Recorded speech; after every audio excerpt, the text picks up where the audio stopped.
The day they dragged her to the auction block, Maylin Joe learned that in America, even your scars could be bought and sold. Iron Hollow called her cursed. They said the fire that took her family marked her as something unnatural, a demon wrapped in human skin. When Mayor Ezekiel Vance fabricated a debt she never owed and ordered chains brought to claim her land, the entire town gathered to watch the Chinese woman fall. They expected tears, submission, the end of another outsider's foolish dream. What they got instead was Calder Boone, a mountain of a man who walked out of a snowstorm and paid her supposed debt in gold so heavy it cracked the wooden platform. Then he did something no one expected. He took her. Not as property, as something else entirely. This is the story of how a scarred immigrant became the most feared woman in the Wyoming Territory. Stay with me until the end. Hit that like button and drop a comment telling me what city you're watching from. I want to see how far this story travels. The cold bit through Maylin's worn coat like teeth. She stood in the center of Iron Hollow's main street, hands bound in front of her, mud caking the hem of her dress. February wind carved down from the mountains, turning her breath into ghosts that vanished before they could fully form. Around her the town had gathered, not out of concern, but curiosity. The kind of curiosity people show when watching something wounded and waiting for it to stop moving. $37, Mayor Vance announced from the platform, his voice carrying that particular blend of authority and showmanship men like him perfected in frontier towns where the law was whatever they said it was. That's what she owes the township, $37 for unpaid property assessments plus interest accrued over. That's a lie. Maylin's voice cut through the cold air. Not loud, not hysterical, just factual. The mayor paused, one eyebrow rising. Behind him, his 3 hired men, Clayton, Morris, and the one they called Dutch, shifted their weight, all of them armed, all of them watching her with the relaxed confidence of men who'd done this kind of thing before. You calling me a liar, Miss Joe? Vance's smile didn't reach his eyes. Never did. He was a handsome man in that groomed, calculated way, dark hair slicked back with pomade, suit that cost more than most families in Iron Hollow earned in half a year. The kind of handsome that convinced people he must be trustworthy. Because I have the documentation right here, signed and witnessed. He held up papers that Maylin had never seen before in her life. By who? She asked. Your father. The words landed like stones in still water. My father is dead, Maylin said quietly. 14 months dead, along with my mother and brother. You know this. Everyone here knows this. Murmurs rippled through the crowd, not sympathetic ones, just the ambient noise of people processing information, deciding what version of reality to accept. Maylin had learned that in America, truth wasn't about facts. It was about which story people wanted to believe. And nobody wanted to believe the Chinese woman. Documentation doesn't die with a man, Vance said smoothly. Debts pass to the estate, which means they pass to you, Miss Joe. Now, I'm being generous here. I could have the sheriff seize your property outright, but I'm giving you a chance to settle this civil-like. You pay what's owed, or you take my land, or we find alternative arrangements. His smile widened slightly. I'm sure there are families in town who could use help. Domestic work, laundry. You're a hard worker, everyone says so. A few years of service, and this debt could be, the land is worth $2,000. Maylin's voice remained steady despite the rage building in her chest like pressure in a steam engine. Maybe more, with the water rights. You want me to work as a servant for years to pay off a debt I don't owe? Then you keep land worth 50 times that amount. I'm not stupid, Mayor Vance. I know what you're doing. The murmuring got louder. Vance's expression hardened. The pleasant mask slipped, just for a second, and Maylin saw what lived underneath. Cold calculation and the kind of entitlement that came from never being told no. You're an immigrant in a country that's shown you remarkable generosity, he said, voice sharpening. After that fire, people in this town helped you, fed you, gave you work. And this is how you show gratitude? Making wild accusations against the fire wasn't an accident. The words came out before Maylin could stop them. She'd promised herself she wouldn't say anything, not yet, not until she had proof. But standing here with her hands tied, watching this man steal everything she had left while the town nodded along, something in her broke. The crowd went quiet. What did you say? Vance's voice dropped to something dangerous. The fire that killed my family, Maylin said, louder now. It wasn't an accident. Someone barred the doors from the outside. Someone poured accelerant around the perimeter. I found the empty cans in the woods behind our property 3 days later, hidden in the creek bed. I know because I went looking. You're distraught, Vance said quickly, but there was something new in his eyes now, something alert. Grief makes people imagine. I'm not imagining the silver. The words hit like a gunshot. For 3 seconds, nobody moved. Nobody spoke. Even the wind seemed to pause, as if the whole world was holding its breath. Then Vance laughed. It was a good laugh, warm, indulgent, the kind designed to make everyone else feel foolish for taking the crazy woman seriously. Silver, he repeated, shaking his head. Gentlemen, I think Miss Joe's been reading too many dime novels. This is cattle country. There's no silver within 100 miles. There's a vein running through the northeast section of my family's property, Maylin said. She was committed now. Might as well finish it. My father found it last spring. He didn't tell anyone except my mother and me. He was going to file the claim properly, hire a lawyer, do everything legal, but he wanted to wait until he was sure of the size. He didn't want claim jumpers. She looked directly at Vance. Someone found out anyway. The mayor's face had gone very still. Around them, the crowd was really listening now, no longer passive observers, but an audience gripped by a good story. In frontier towns, accusations of murder and hidden silver were better than theater. This is slander, Vance said, but his voice had lost some of its smoothness. Sheriff Tucker, I want this woman arrested for telling the truth, Maylin shot back. For naming you as a murderer? Because I didn't say your name, Mayor. You assumed I meant you. That got reactions. Gasps, a few nervous laughs. Someone in the back said something Maylin couldn't hear, but it sounded approving. Vance's jaw tightened. He looked at Clayton, gave a subtle nod. The hired man stepped forward, hand resting on the revolver at his hip. He was a big man, most of Vance's muscle was, with a face that looked like it had been assembled from spare parts. Scar tissue marked his knuckles. His eyes were flat, professional. You're going to want to stop talking now, Clayton said quietly. Or what? Maylin met his gaze. You'll kill me like you killed them? Burn me alive too? In front of all these witnesses? Nobody's burning anyone, Vance said sharply. Too sharply. He was losing control of the narrative, and he knew it. But you're clearly unwell, Miss Joe. Traumatized. Sheriff, I think we need to take her into protective custody until... I ain't taking nobody into custody without cause, a new voice drawled. Sheriff Abel Tucker stepped out from the crowd. He was old, past 60, with a face like weathered leather and eyes that had seen too much to be impressed by small-town theater. He'd been sheriff of Iron Hollow for 23 years, which meant he'd survived 6 different mayors and countless would-be tough guys. He wore his authority lightly, like an old coat. She just accused me of murder in front of half the town, Vance snapped. That's cause. She accused someone of murder, Tucker corrected mildly. Didn't hear your name mentioned. Did anyone else hear the mayor's name? Silence. Vance's face reddened. This is ridiculous. The woman owes a legal debt.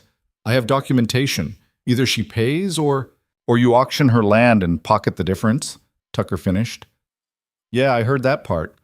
Funny thing though, I don't recall seeing any assessment notices posted for the Joe property.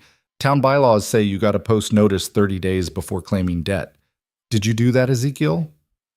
The use of his first name was deliberate, a reminder that Vance might be mayor, but Tucker had been here first. The notices were posted, Vance said tightly. Where? The township office. So not on the property itself, not at the general store, not anywhere Miss Joe might actually see them. Tucker pulled a toothpick from his pocket, stuck it in the corner of his mouth. That's interesting. Are you questioning I'm questioning whether this debt is legal, Tucker said flatly, and whether you got the authority to seize property without a court order. Last I checked, we still operate under territorial law here, and territorial law says, The territorial governor is a personal friend of mine, Vance interrupted. One telegram, and I can have you removed from office. Tucker smiled. It wasn't a pleasant expression. Go ahead, he said. Wire him. Tell him you're trying to steal land from a dead man's daughter based on paperwork nobody's seen before today. See how that plays. Governors love that kind of publicity during election years. The two men stared at each other. Maylene's heart was hammering, but she kept her face calm. This was the most support anyone had shown her since the fire. She didn't trust it, couldn't afford to, but she'd take what she could get. Fine, Vance said finally. We'll do this proper. I'll file with the territorial court, get a judge involved. But the debt is real, Sheriff, and when it's validated, I'm claiming what's owed, with interest. You do that, Tucker said. Until then, Miss Jo keeps her property. Vance's smile was poison. For now. He turned to leave, his hired men following, but at the edge of the platform he paused and looked back at Maylin. You should think carefully about making accusations you can't prove, he said quietly. This territory can be dangerous for young women living alone. Accidents happen. It wasn't even subtle. Tucker's hand moved toward his gun, but Vance was already walking away, disappearing into the crowd with Clayton and the others flanking him like a pack protecting its alpha. The sheriff approached Maylin, pulled out a knife, and cut through the ropes binding her wrists. They fell away, leaving red marks on her skin. You got any actual proof of what you said? Tucker asked, voice low. About the fire? Some, Maylin admitted, not enough. Then you need to get more, or stop talking about it in public. His tone wasn't unkind, just practical. Vance has reach, money, friends in places that matter. You're a Chinese immigrant with a burned face and a dead family. If it comes down to your word against his, I know how it ends, Maylin said. I've lived here long enough. Tucker studied her for a moment, then nodded slowly. Your father was a good man. Honest. If he said there was silver on that land, I believe him. But belief don't hold up in court. You need evidence, documents, witnesses, something solid. And if I can't get that? The sheriff's expression was answer enough. Watch your back, Miss Jo, he said. Then he walked away, leaving her standing alone in the middle of the street as the crowd dispersed, their entertainment concluded. Maylin stood there for a long moment, feeling the cold seep through her clothes. Her wrists ached. Her face, the left side, where the burn scars twisted her skin into something that made people flinch, throbbed the way it always did in winter. She had no proof Vance could be convicted on, no allies with real power, no money for lawyers. Everything her father had built, everything her family had died for, was about to be stolen by a man who'd probably ordered their murders and would face no consequences. The smart thing would be to run, disappear, start over somewhere else.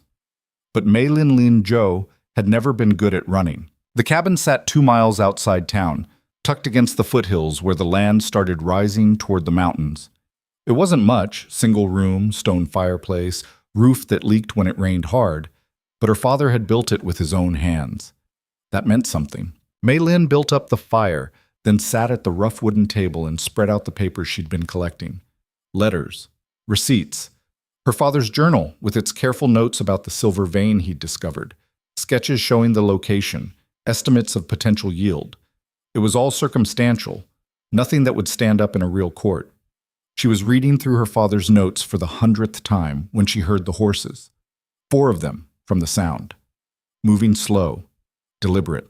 Maylin's hand went to the rifle leaning against the wall, her father's Winchester, which she'd learned to shoot but never mastered. Her fingers closed around the stock just as someone knocked on the door. Not pounded, knocked, almost polite. Miss Jo? A voice she didn't recognize, male, calm. We need to talk.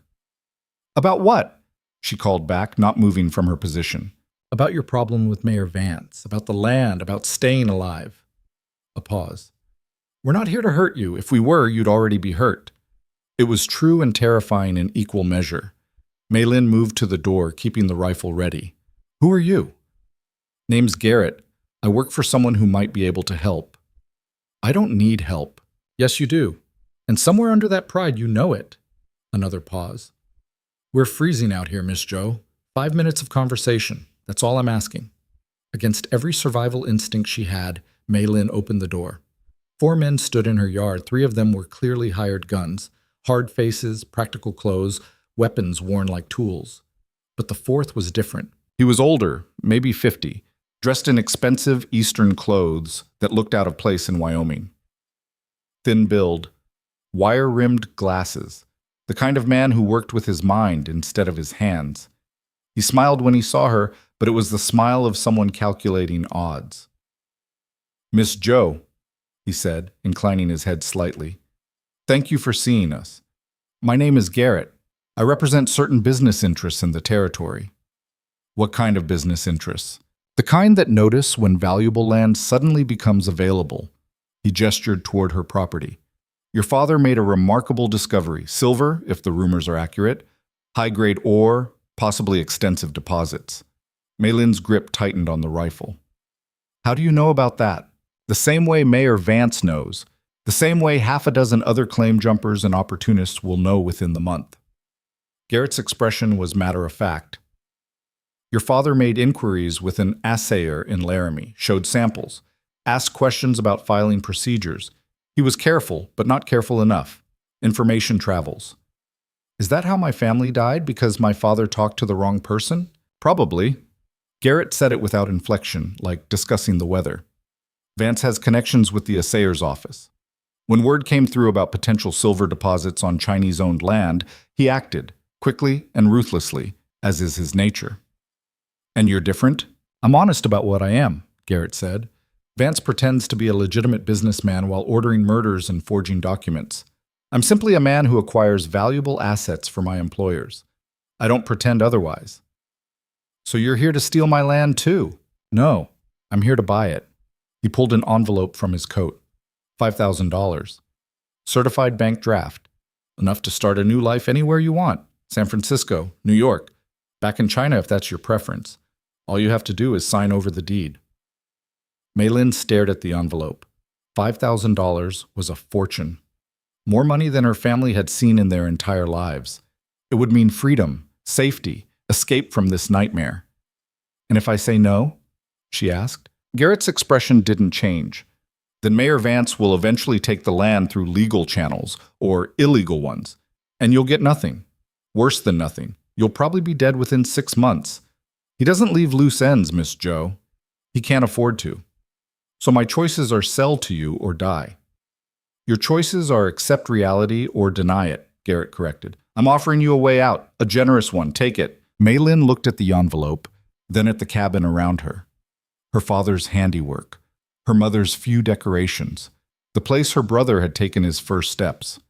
"No," she said. Garrett blinked. "I'm sorry?" "No, I'm not selling. Not to you, not to Vance, not to anyone." She raised the rifle slightly, not pointing it at them, but making its presence clear. "This land is mine. My family died for it. I'm not giving it up because you people decided it's worth killing for." One of the hired guns made a noise that might have been a laugh. Garrett held up a hand, stopping whatever was about to happen. "You're being foolish," he said, but there was something almost like respect in his tone. "Admirably foolish, but foolish nonetheless. You can't win this. You're one woman against forces you don't understand. Then I'll lose, but I'll lose fighting." For a long moment, Garrett studied her. Then he tucked the envelope back into his coat. "I'll leave the offer open for 1 week," he said. "After that, I can't protect you from what comes next. Think about it, Miss Joe. Think about whether dying for pride is really worth it." They left without another word, horses disappearing into the darkness. Maylin closed the door, dropped the rifle, and let herself shake. She'd just turned down $5,000 and probably signed her own death warrant. But the alternative, abandoning everything her family had built, letting their murders go unpunished, felt like dying anyway. At least this way, she'd die as herself. The attack came 3 nights later. Maylin had been expecting it, not the specifics, but the inevitability. You don't turn down men like Garrett and Mayor Vance without consequences. She'd taken precautions, slept in her clothes, kept the rifle loaded and closed, barred the door and windows. It wasn't enough. The first she knew of them was the smell, kerosene, sharp and chemical, cutting through the wood smoke from her fireplace. Then voices, low and careful, moving around the perimeter of the cabin. Maylin was on her feet instantly, rifle in hand, heart hammering. "We know you're in there," a voice called. Clayton, Vance's head enforcer. "Make this easy. Come out now, sign the papers, and nobody gets hurt." "Liar," Maylin shouted back. "You're going to kill me either way." A pause. Then Clayton laughed. Not a cruel laugh, just genuine amusement. "Yeah," he admitted. "Probably. But this way's faster, cleaner. You fight, and it gets ugly. Your choice. Maylin moved to the window, peered through the gap in the shutters. 4 shapes in the darkness, maybe 5, all armed. One of them was pouring kerosene along the cabin's foundation, the same way they'd killed her family. History repeating itself. Rage surged through her, hot and clarifying. They were going to burn her alive. Again, the same method, the same casual brutality. And nobody would stop them because nobody had stopped them before. She aimed the rifle through the window gap and fired. The shot went wide. She was shaking too hard, but it had the desired effect. Men scattered, cursing, looking for cover. "Okay," Clayton called out, voice harder now. "Ugly it is." Gunfire erupted. Bullets punched through the wooden shutters, splintered the door frame. Maylin dropped flat, crawling toward the fireplace where the stone would provide better cover. Return fire. Make them work for it. That was all she could do. She fired twice more, heard someone yelp. Maybe a hit, maybe just surprise. Didn't matter. There were too many of them and only one of her. They had time and ammunition. She had neither. Smoke started filtering under the door.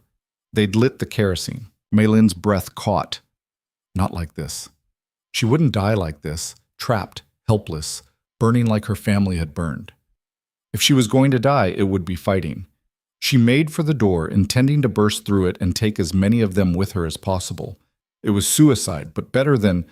The door exploded inward, not from her side, from outside. A body came through with it, one of Vance's men, airborne, arms windmilling before he crashed into the table and stopped moving. Blood ran from his nose. Maylin stared. Then a shadow filled the doorway. The man had to duck to enter, and even then he barely fit. He was enormous, not fat, but solid, built like something carved from the mountains themselves. Broad shoulders, thick arms, a beard that covered half his face. He wore furs and leather, snow melting on his shoulders, and he moved with the easy confidence of an apex predator that had never met anything it couldn't kill. He looked at Maylin. His eyes were pale gray, almost colorless. "You armed?" he asked. His voice was surprisingly quiet, almost gentle. Maylin held up the rifle mutely. "Good. Stay down." Then he turned and walked back outside. What followed was less a fight than a natural disaster. Maylin heard it through the open door. Gunshots, screaming, the wet sounds of impact. Someone begged. The begging stopped. Something that might have been bone broke with a crack that carried in the cold air. It lasted maybe 30 seconds. Then silence. The mountain man reappeared in the doorway, breathing slightly harder but otherwise unbothered. Blood spattered his coat, none of it his. He looked at Maylin again, gave a small nod. "Fire's out," he said. "Men are gone. You're safe." Then he turned to leave. "Wait," Maylin managed. Her voice sounded strange in her own ears, distant, shocky. "Who are you?" The man paused, considered the question. "Name's Calder Boone," he said finally. "You're Maylin Joe." "How do you—" "Heard about you in town. Heard about your trouble." He shrugged, massive shoulders rising and falling. "Seemed like you could use help." "Why would you help me?" "You don't know me." Calder's expression was unreadable behind the beard. "Don't need to know someone to see when they're getting railroaded. Mayor Vance is a snake, always has been. Figured it was time someone reminded him that." He started walking again. "What about Vance?" Maylin called after him. "He'll send more men, better men. This won't stop." "It will," Calder said, without turning around. "I'm going to make him an offer he can't refuse." Then he was gone, disappearing into the darkness like he'd never been there at all. Maylin stood in her ruined doorway, rifle in her shaking hands, and tried to process what had just happened. 4 armed men had come to kill her. A stranger had appeared from nowhere, destroyed them like they were nothing, and walked away without asking for anything in return. It made no sense. Nothing made sense anymore. She looked down at the unconscious man on her floor, the one who'd come through the door, and felt something cold settle in her chest. This wouldn't end. Calder was wrong about that. Vance wouldn't stop. Men like him never did. Which meant she had 2 choices, run or finish this. Maylin had never been good at running. The next morning, all of Iron Hollow was talking about the mountain man. Maylin heard the stories while buying supplies at the general store, whispered conversations that stopped when she approached, then resumed the moment she passed. Calder Boone had walked into the mayor's office at dawn.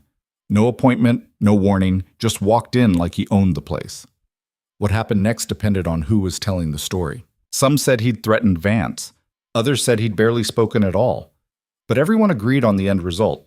Calder had dropped a leather pouch on the mayor's desk, heavy with gold, and declared it payment for Maylin Joe's supposed debt, with interest.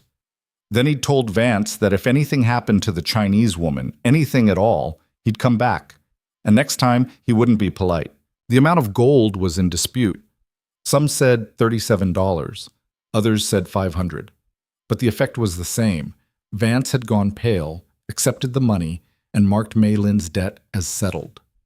"He's crazy," the shopkeeper's wife told her friend while Maylin pretended to examine flour sacks. "Going up against the mayor like that. Vance will have him killed within the week." "Maybe," the friend said doubtfully. "But did you see the size of that man? I heard he killed 4 of Vance's men last night with his bare hands." "3, the shopkeeper corrected. "1 survived, barely. Said Calder moved like a demon, broke Morris's arm in 2 places without even trying." Maylin's hands tightened on the flour sack. She paid for her supplies and left quickly, avoiding eye contact. Outside, the February sun was bright but cold, turning the main street into a river of mud and melting snow. She was halfway to her wagon when a voice stopped her. "Miss Joe." She turned. Mayor Vance stood on the boardwalk outside his office, looking every inch the respectable politician in his expensive suit. But his eyes were empty of anything resembling human warmth. "Your debt is settled," he said. "No preamble. No pleasantries. The land is yours. For now." "For now," Maylin repeated. "Until the next assessment. Until the next tax. Until I find another legal avenue to reclaim what's rightfully mine." His smile was surgical. "You may have found yourself a guard dog, Miss Joe, but dogs can be put down. And when he is, I'll still be here. I'll always be here." "Then we have something in common," Maylin said quietly, "because I'm not going anywhere either." Vance's smile widened slightly. "We'll see." He went back inside. Maylin loaded her supplies into the wagon, hands trembling with suppressed rage. She'd bought herself time. Calder's intervention had done that much. But Vance was right. This was temporary. A reprieve, not a solution. She needed to find proof. Real proof. Something that would destroy Vance permanently. The problem was, she had no idea where to start. She was driving the wagon out of town when she saw him. Calder stood at the edge of the settlement near the trail that led into the mountains. He wasn't doing anything, just standing there, watching her approach. His horse, a massive roan that looked like it could carry a building, grazed nearby. Maylin pulled the wagon to a stop. For a long moment, they just looked at each other. "Thank you," Maylin said finally. The words felt inadequate, but they were all she had. Calder nodded once. "You're welcome." "Why did you do it? The gold, the mayor, you don't owe me anything." "No," he agreed, "but I owed men like Vance something. Call it settling old accounts." Maylin studied him. Up close, in daylight, he looked older than she'd first thought, maybe 40, though it was hard to tell under the beard. His face was weathered, scarred in places, the kind of face that had seen violence and decided to keep living anyway. "He's going to kill you," she said bluntly. "Vance, he won't let this stand. He can't afford to." "He can try." "I'm serious. So am I." Calder's pale eyes met hers. "I've been dealing with men like Ezekiel Vance my whole life, Miss Joe. They're all the same, small minds with big egos, convinced the world owes them whatever they can take. They're dangerous, sure, but they're not invincible." "And you are?" "No, but I'm still here and most of them aren't." He gestured toward the mountains. "I live up there, about 20 miles north, where the valleys start getting too narrow for wagons. Got a cabin, land, privacy. If Vance sends men after me, they'll have to come to my territory. I like those odds." "He won't come himself," Maylin said. "He'll send others." "I know, which is why you're coming with me." The words hung in the cold air. Maylin stared at him. "What?" "You heard me. Pack what you need. We leave in an hour." "I'm not... You can't just..." She struggled to form coherent thoughts. "You don't even know me." Don't need to. I know you're in danger. I know staying here means you'll be dead within the month, probably sooner. And I know that if I leave you here, everything I just did was pointless. Calder's expression didn't change. So you're coming with me, not asking, telling. Anger flared in Maylin's chest. I'm not your property. You can't order me around like what? Like I'm trying to keep you alive? Calder's voice remained calm. You want to stay, that's your choice. Free country. But don't pretend you've got options because we both know you don't. Vance wants you dead and your land stolen. That's happening unless something changes. I'm offering you the change. By hiding in the mountains like a coward, something flickered in Calder's eyes. Not anger, but something deeper. Is that what you think this is? Cowardice. What else would you call it? Strategy, he said flatly. Survival. Wisdom, if you want to be generous. You stay here, you die. Simple as that. You come with me, you get time, distance, maybe enough space to figure out how to actually win this fight instead of just dying for it. Maylin wanted to argue, wanted to throw his words back at him and ride away with her pride intact. But he was right, and they both knew it. She looked back toward Iron Hollow, at the buildings, the people, the life she'd been trying to build in a place that had never wanted her. Then she looked at Calder, this strange mountain man who'd appeared from nowhere, and decided, for reasons she still didn't understand, to help her. 1 hour, she said finally. Calder nodded. 1 hour. Then he turned and walked back to his horse, leaving Maylin alone with the biggest decision of her life. She could stay and fight and probably die. Or she could go with a stranger into the wilderness and hope that survival was worth whatever price it cost. Maylin had never been good at running, but maybe, just this once, it was time to learn. The cabin her father built held everything she owned, and most of it wasn't worth keeping. Maylin moved through the single room with mechanical efficiency, sorting her life into 2 piles, essential and abandoned. Clothes that could survive mountain winters went into her father's old canvas pack. The rest stayed. Her mother's good plates, the ones brought from China, painted with delicate blue flowers, she wrapped carefully in cloth and placed near the door. Maybe she'd come back for them. Probably she wouldn't. Her hands hesitated over the journal, her father's careful handwriting documenting the silver discovery that had gotten him killed. Evidence, but worthless evidence. The kind that told a story without proving it. She packed it anyway.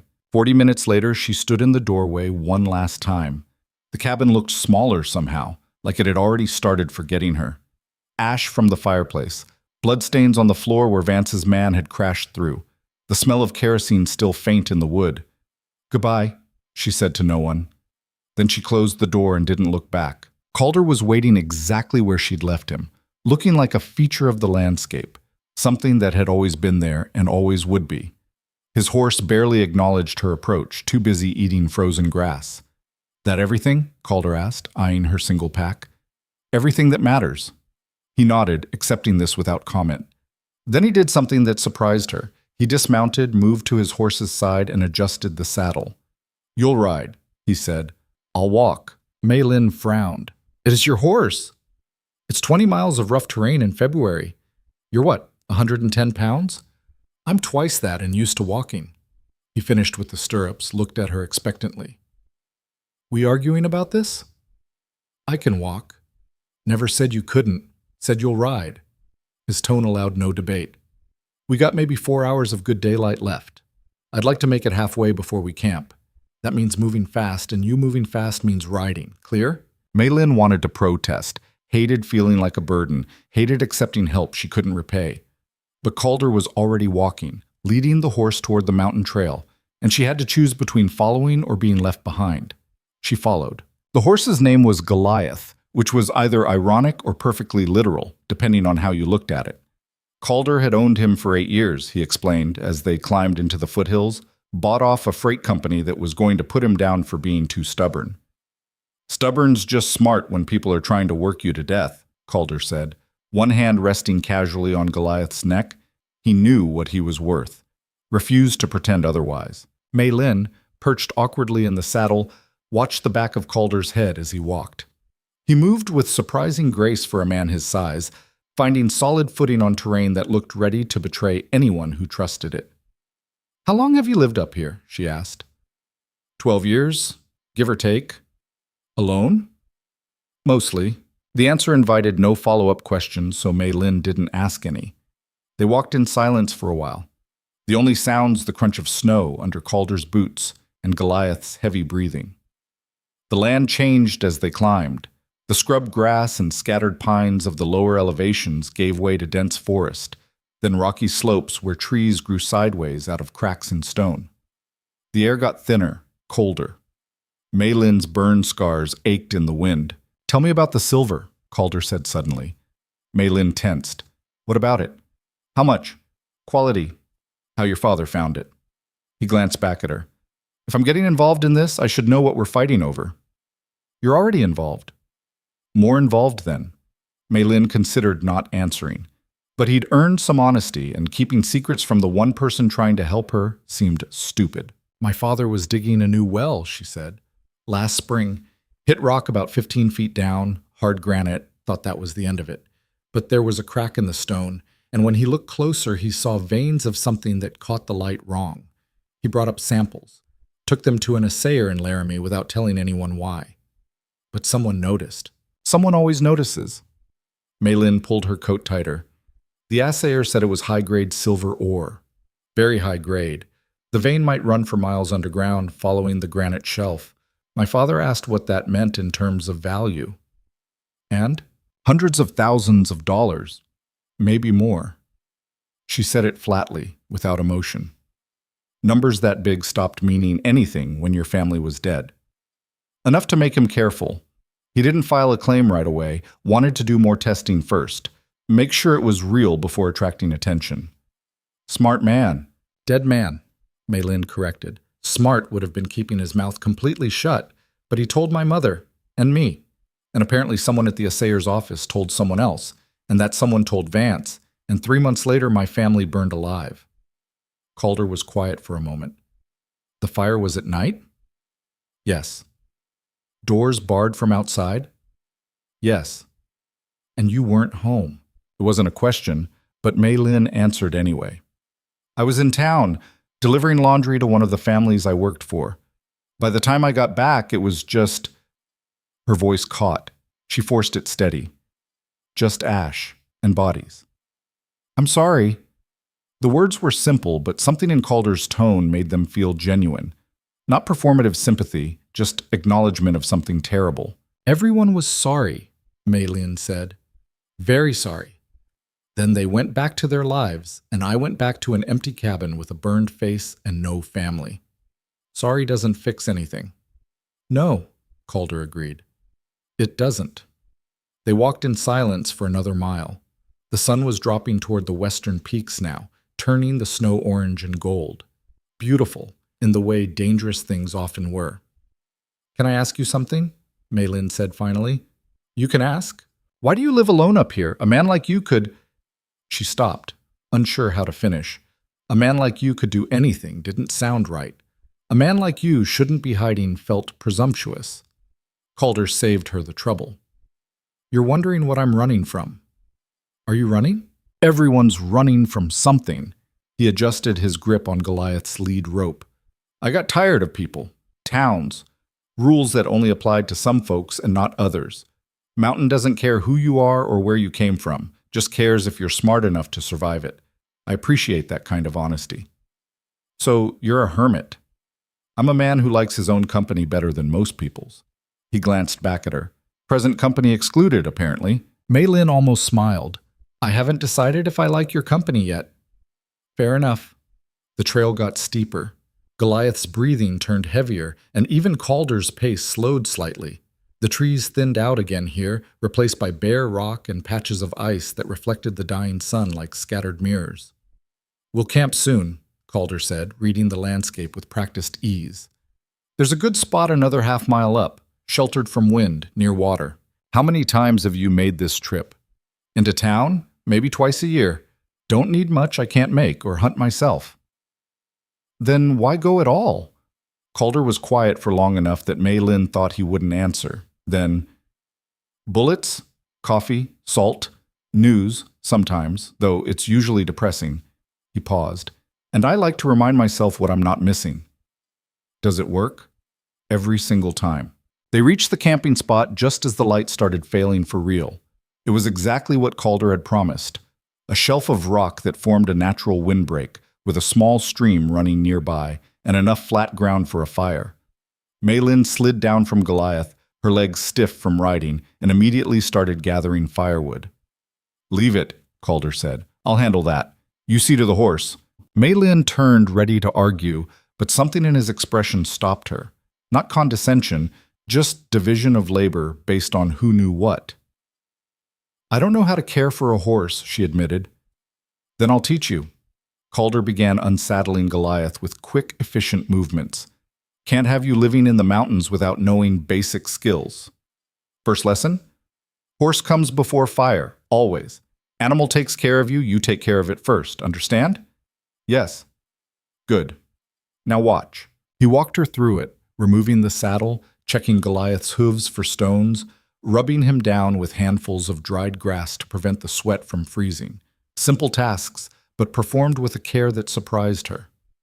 "He's not just transportation," Calder explained, working a knot out of the horse's mane. "He's survival. Treats you right, if you treat him right." Lesson applies to most things worth keeping. By the time they finished, full dark had fallen and the temperature was dropping fast. Calder built a fire with the kind of efficiency that came from doing something 1,000 times. Small kindling first, then larger pieces arranged to maximize heat and minimize smoke. Within minutes, warmth pushed back against the night.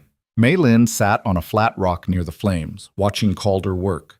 He moved through camp tasks with the same unhurried competence he'd shown with everything else.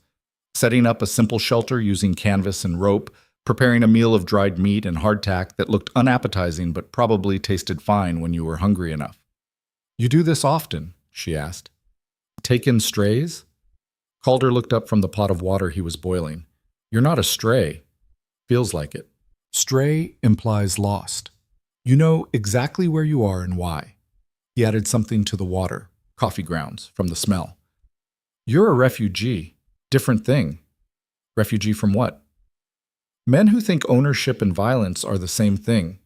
He poured coffee into 2 tin cups, handed her one. "Drink. It'll help with the cold." The coffee was bitter and strong, exactly what she needed. Maylin wrapped her hands around the cup, letting the heat seep into her fingers. "Can I ask what your plan is?" she said after a moment. "Beyond getting me away from town?"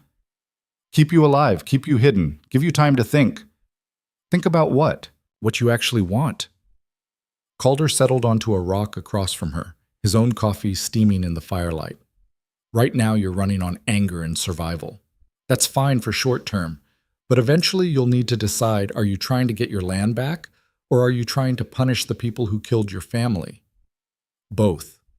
Can't always have both. Sometimes you have to choose." Maylin met his eyes across the fire. "What would you choose?" "Depends on the day." His expression was unreadable. "Some days I'd say take the land, build a new life, let the past stay buried. Other days I'd say burn down everyone who wronged you and sleep fine afterward. Trick is knowing which answer comes from wisdom and which comes from old wounds." "And how do you tell the difference?" "You don't, not always." He took a drink of coffee. "But you can buy yourself time to try." They sat in silence for a while, the fire crackling between them.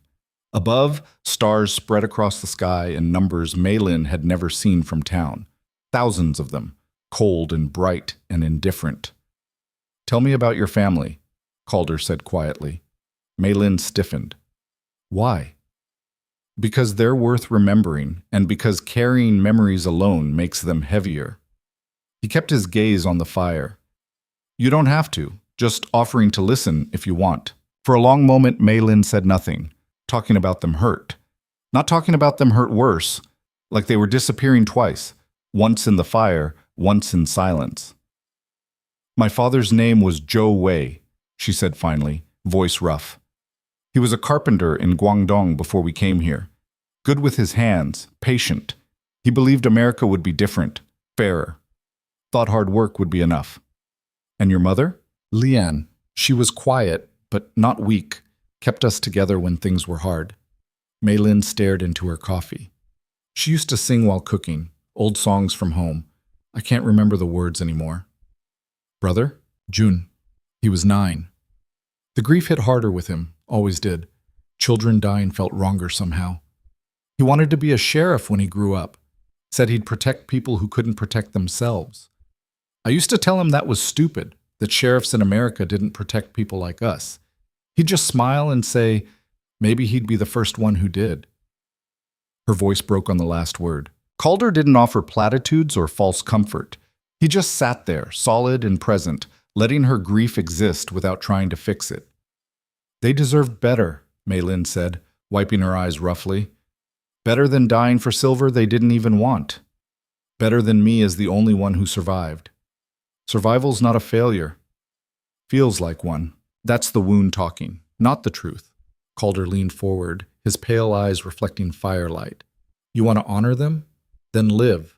Live loud and stubborn and mean enough that the people who killed them regret it every day for the rest of their short lives. Dying doesn't honor anybody. Living does. Maylin looked at him, really looked, trying to see past the beard and scars and sighs to whatever lived underneath. She saw anger there, old and controlled but present. She saw loneliness. She saw something else too, something that might have been recognition. Who did you lose? She asked. Calder's expression shuddered instantly. That's a different conversation. Is it? Yes. No room for argument in his tone.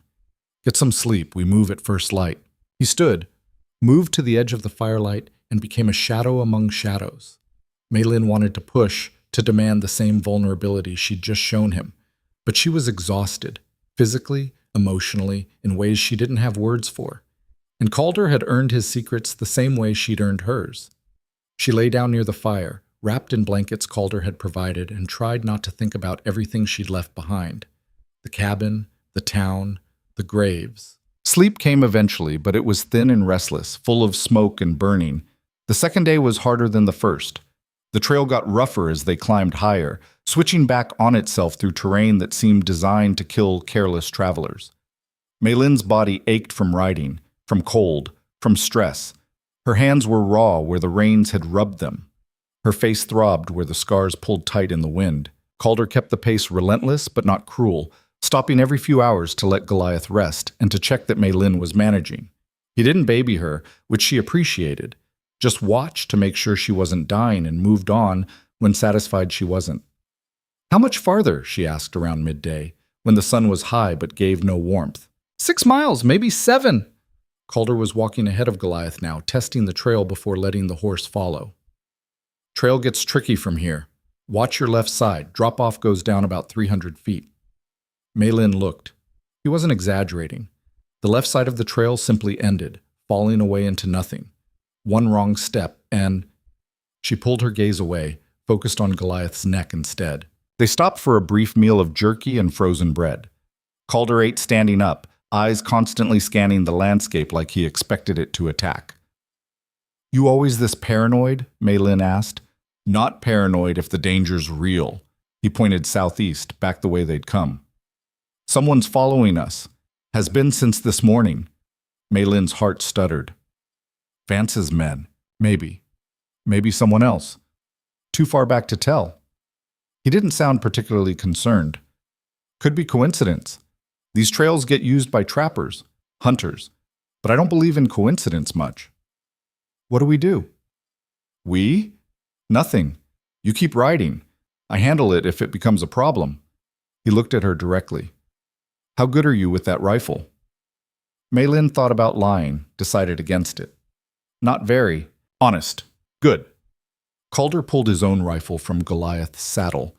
A Winchester like hers, but newer, better maintained. When we get to the cabin, I'll teach you proper.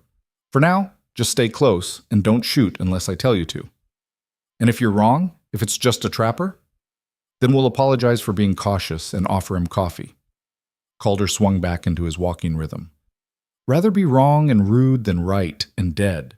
They moved faster after that. The trail climbed steeper, and Maylin found herself leaning forward in the saddle to help Goliath with the grade. Her breath came harder in the thin air. Sweat froze on her skin. Around mid-afternoon, Calder stopped abruptly. "What?" Mei Lin started. He held up one hand, silencing her. His head was tilted slightly, listening to something she couldn't hear. Then he moved off the trail, leading Goliath into a dense cluster of pines that provided cover. "Down," he said quietly. "Stay with the horse. Don't make noise." Mei Lin slid from the saddle, her legs nearly buckling. Calder pressed Goliath's nose down, keeping the horse quiet, and waited. For 5 minutes, nothing happened. Then Mei Lin heard it. Hoofbeats, coming up the trail they'd just left. 2 horses, maybe 3, moving cautiously. Calder's hand went to his rifle, but he didn't raise it, just waited, watching through the trees. The riders came into view. 3 men, dressed for travel, armed but not obviously hostile. The one in front was older, grizzled, wearing furs that had seen better years. The other 2 were younger, harder looking. They stopped exactly where Calder and Mei Lin had stopped earlier. "Lost the trail," the older man said, voice carrying in the cold air. "No tracks past this point."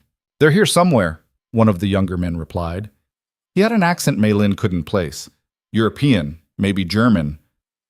"Boone knows these mountains, knows how to hide." "Then we flush him out."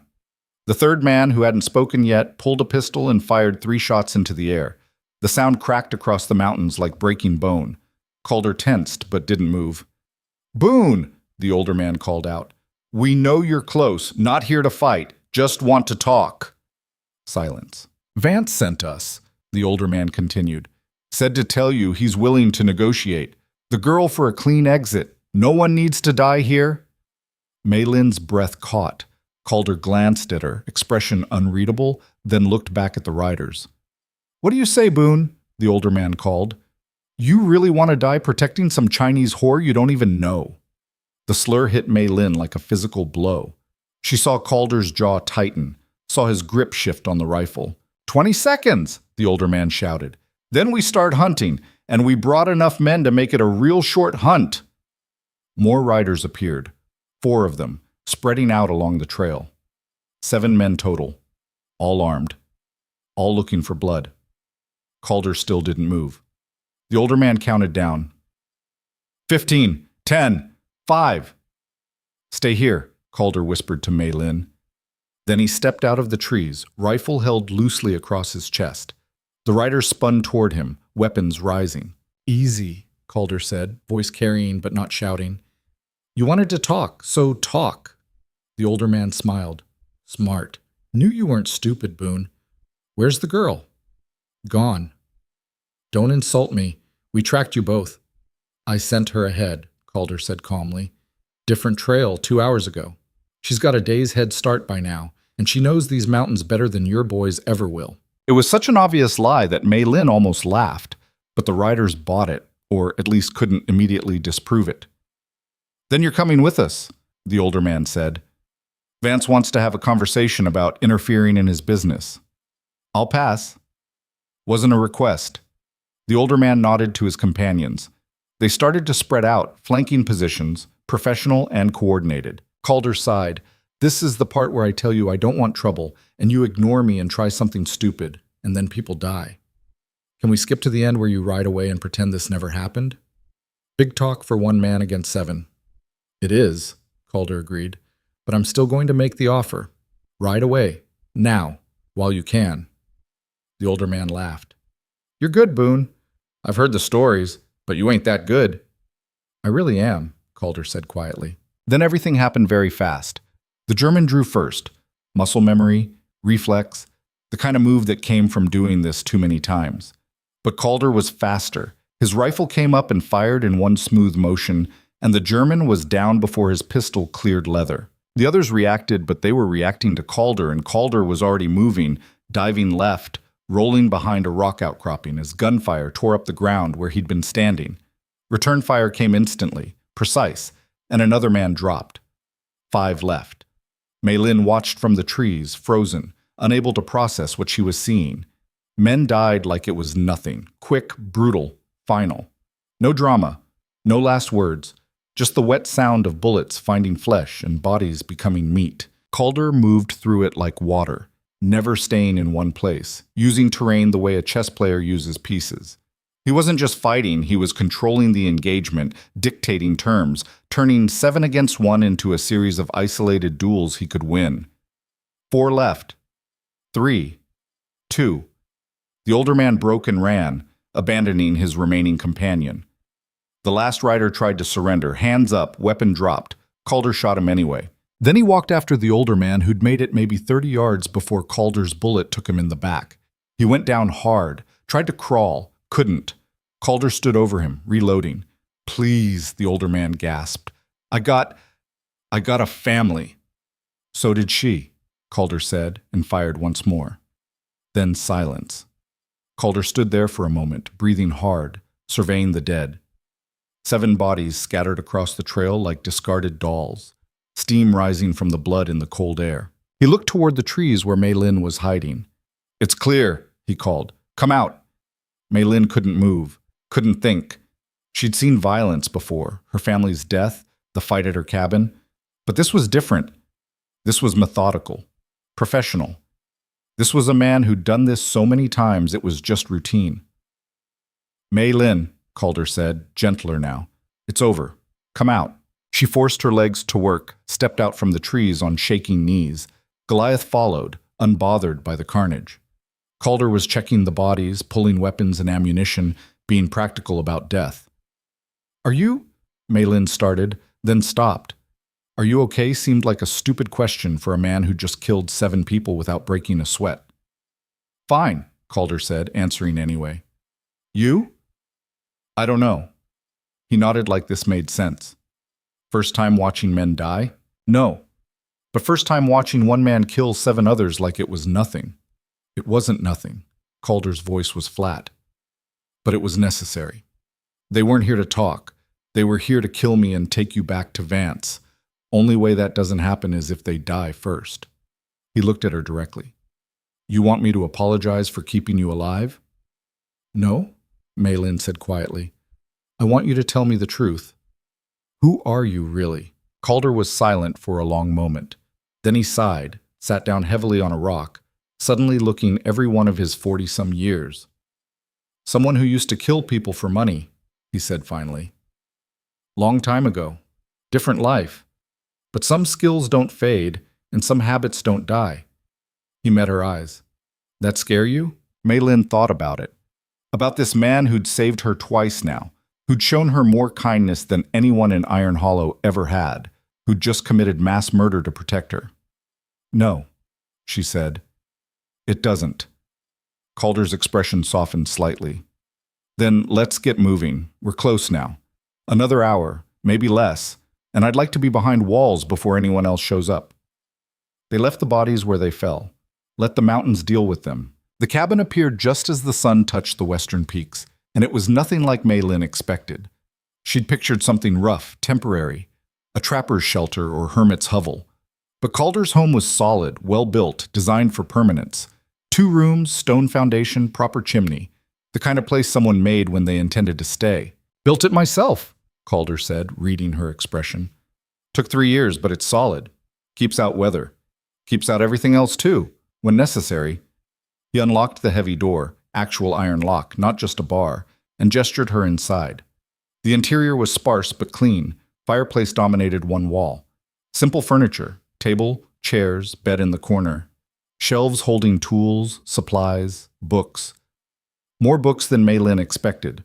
Different languages, some she recognized, some she didn't. "You read German?" she asked, pointing. "Some. French too. Little bit of Spanish." Calder was already building a fire. "Had a lot of time to learn up here." Mei Lin walked slowly through the space, taking it in.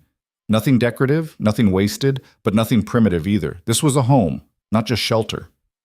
"There's a second room through there," Calder said, pointing to a door. "Small, but private. It's yours while you're here. I'll sleep out here." "You don't have to." "I do. And I will." His tone left no room for argument. "You've had enough men deciding things for you. Up here you get choice, privacy, respect. Understand?" Mei Lin nodded, throat tight. "Good. Now sit. I'll make food. Real food, not trail rations. Then we'll talk about what comes next." She sat at the table watching him work. He moved through the cabin like he moved everywhere. confident, efficient, unbothered. The stove heated. Water boiled. The smell of cooking filled the space, making Maylin's stomach clench with sudden hunger. They ate in silence, venison stew, bread that Calder had somehow kept from going stale, coffee that was better than anything she'd had in Iron Hollow. Simple food, but it tasted like safety. "What happens now?" Maylin asked finally. Calder leaned back in his chair. "Now you rest. Heal. Figure out what you want." "I already know what I want. I want Vance dead. I want my land back. I want justice." "Justice is a luxury, not a plan." Calder's pale eyes studied her. "Vance has money, power, connections. You have anger and righteousness. That's a losing fight unless you even the odds." "How?" "Proof. Evidence solid enough that even his friends can't ignore it. Documents, witnesses, something that ties him directly to your family's murder." He paused. "Or you skip justice entirely and just kill him yourself. Simpler, but permanent." "You think I should kill him? I think you should decide what you're willing to live with. Killing a man changes you, even when he deserves it, even when it's right." Calder's voice was heavy with something Maylin couldn't name.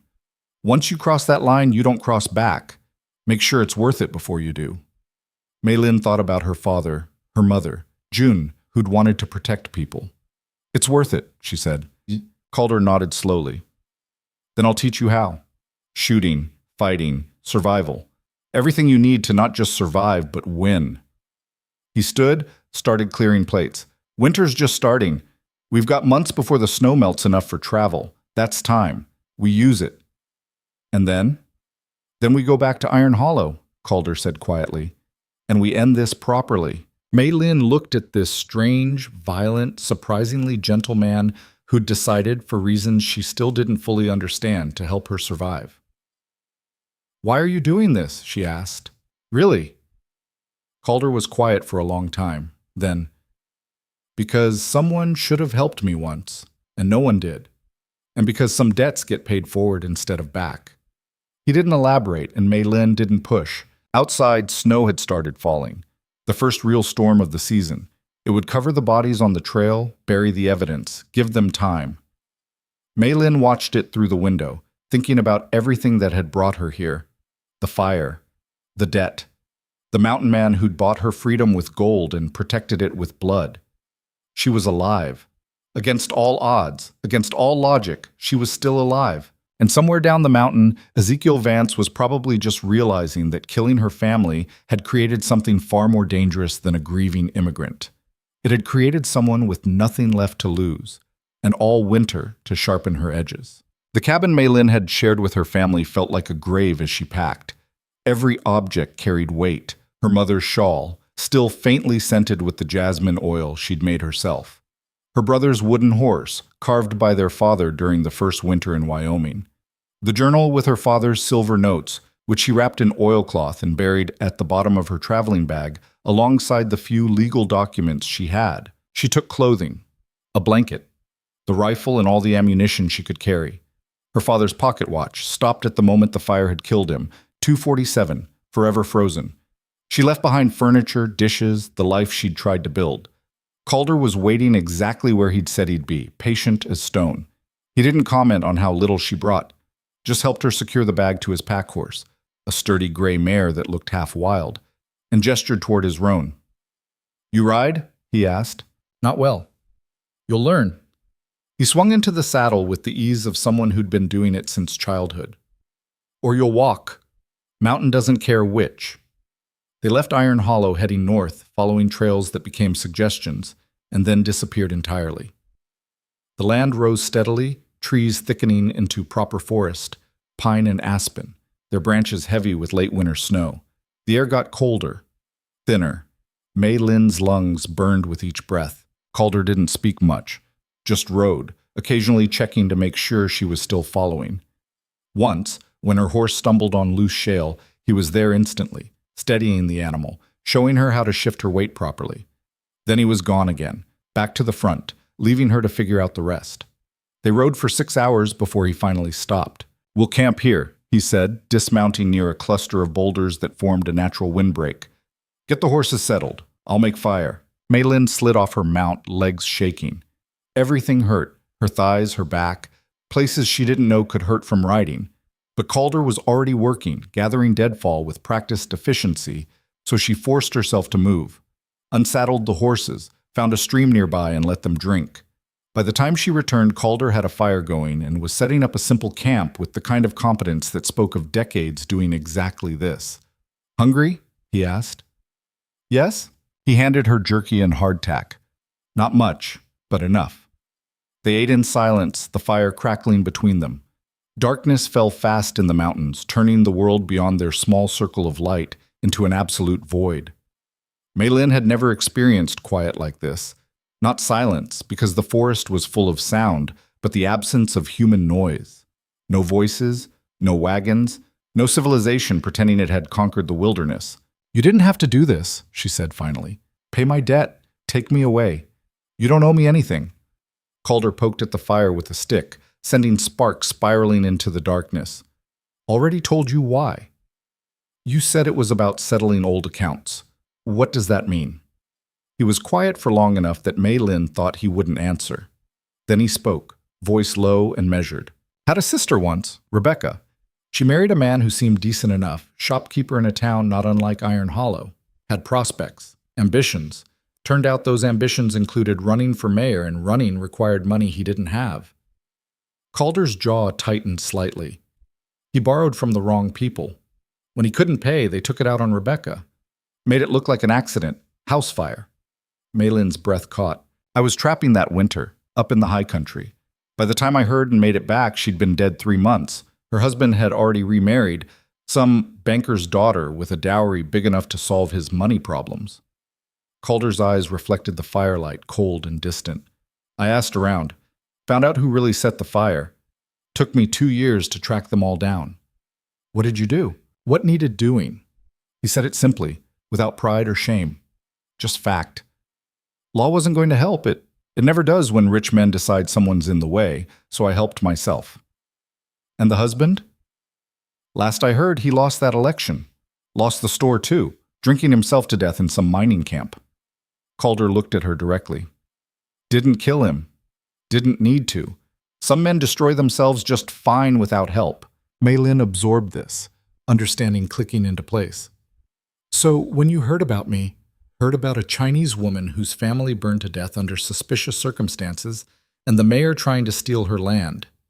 "Yeah." He threw another branch on the fire. Seemed familiar. "I'm not your sister." "No. But maybe this time I can do something before it's too late instead of after." Calder's expression was unreadable. "Or maybe I'm just a lonely old bastard who needed a reason to ride into town. Either way, here we are." They fell silent again. Maylin wanted to ask more, about his sister, about the men he'd hunted, about what kind of person that made him. But exhaustion was pulling at her like a current, and the fire was warm, and for the first time in months, she felt something almost like safety. "Get some sleep," Calder said. "Long ride tomorrow." Maylin wrapped herself in her blanket near the fire and closed her eyes. She expected nightmares, fire, screaming, her family's faces. But instead she dreamed of nothing at all and woke to gray dawn light and the smell of coffee.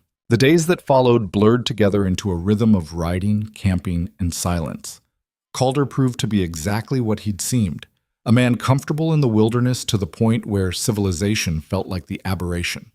He knew which streams were safe to drink from, which plants would kill you, and which would keep you alive. How to read weather in the clouds and animal behavior in the tracks they left behind. He taught her things without seeming to teach, just did them and expected her to watch and learn. How to build a fire that didn't smoke. How to move quietly through underbrush. How to tell if someone was following by the way birds reacted. "You think Vance sent men after us?" Maylin asked on the 4th day. "Probably." Calder didn't sound concerned. "But we're deep enough now that they'd need to be serious about it. Most hired guns don't like mountain work. Cold, dangerous, no witnesses to impress. We'll know if anyone's close." "How?" He pointed to a pine tree. Maylin looked but saw nothing unusual. Bark's been scraped. Recent. Something large rubbed against it. Calder urged his horse forward. Grizzly, most likely. Marking territory. Any tracker worth his salt knows what that means. You go past this point, you're in bear country. Most men have enough sense to turn around. Most, Mei Lin repeated. Not all. No, not all. He glanced back at her. You know how to shoot that rifle? I can hit a tree at 20 paces, maybe. That won't help much if someone's shooting back. Calder considered this. We'll fix that. When we reach the cabin, I'll teach you proper. Why wait until the cabin? Because gunfire echoes. Last thing we need is announcing our position to everyone within 5 miles. He gestured at the mountains rising around them. Up here, sound carries. A single shot can tell people exactly where you are, so we stay quiet until we're somewhere defensible. They rode in silence after that, climbing higher. The air grew thin enough that Mei Lin had to stop periodically to catch her breath. Calder never complained, never showed impatience, just waited until she was ready and moved on. On the 6th day, they reached his cabin. It sat in a valley so narrow Mei Lin almost missed it. A fold in the mountains where a creek ran clear and cold, surrounded by dense forest. The cabin itself was larger than she'd expected, built from logs that must have taken years to cut and haul. Proper chimney, glass windows, a lean-to for the horses and a smokehouse for preserving meat. You built this yourself? She asked. Most of it. Bought the glass from a trader. Rest is just time and work. Calder dismounted, started unsaddling his horse. Been here 8 years. Probably die here too, unless the mountain decides otherwise. Mei Lin helped with the horses, then followed him inside. The interior was sparse but functional. Table, chairs, a bed built into one wall, shelves lined with supplies. Clean, organized. The home of someone who lived alone and preferred it that way. You'll take the bed? Calder said. I'll make a pallet by the fire. I can sleep on the floor. This is your home. And you're my guest. We're not having this argument.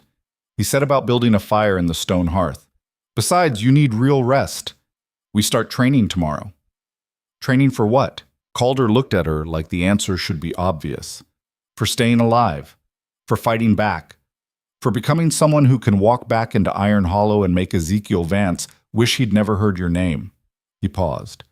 Unless you'd rather hide up here forever. That's an option, too. Mei Lin thought about her family. About the land her father had claimed. About Mayor Vance's smile when he'd threatened her. No, she said quietly. Hiding isn't what I want. Good. Then get some sleep. Tomorrow's going to hurt. He wasn't exaggerating. Calder woke her before dawn and handed her the rifle. Led her outside to a clearing where he'd set up targets, pieces of wood propped against trees at varying distances. Show me what you can do, he said. Mei Lin raised the rifle, aimed at the closest target, and fired. The recoil surprised her. It always did. And the shot went wide, bark exploding from a tree 2 feet to the left. Calder said nothing, just waited. She fired again, closer this time, but still a miss. 5 shots later, she'd hit nothing. All right, Calder said, now we start actually learning. He broke down her stance, her grip, her breathing. Showed her how to brace properly so the recoil didn't throw her off. How to squeeze the trigger instead of jerking it.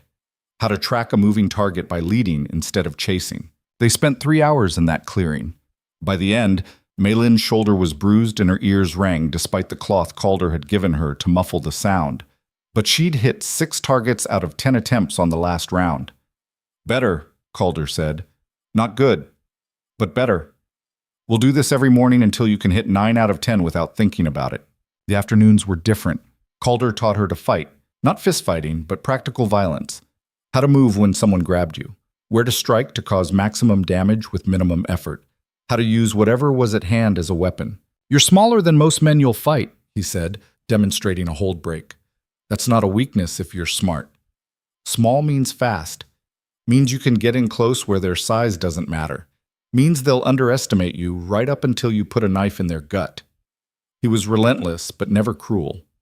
When she failed, and she failed constantly at first, he just showed her again, corrected her form, made her repeat the movement until muscle memory took over. The evenings they spent talking, not always about useful things. Sometimes Calder would tell stories about the mountain, about animals he'd seen, and whether he'd survived. About the year a late frost killed every plant in the valley, and he'd lived on nothing but elk meat for 4 months. About finding a wolf caught in a trap and freeing it, Then having that same wolf leave dead rabbits on his doorstep for a whole winter. You think it knew you'd helped? Maylin asked. Don't know. Maybe. Or maybe it just understood that humans who free things instead of killing them are worth keeping alive. Calder shrugged.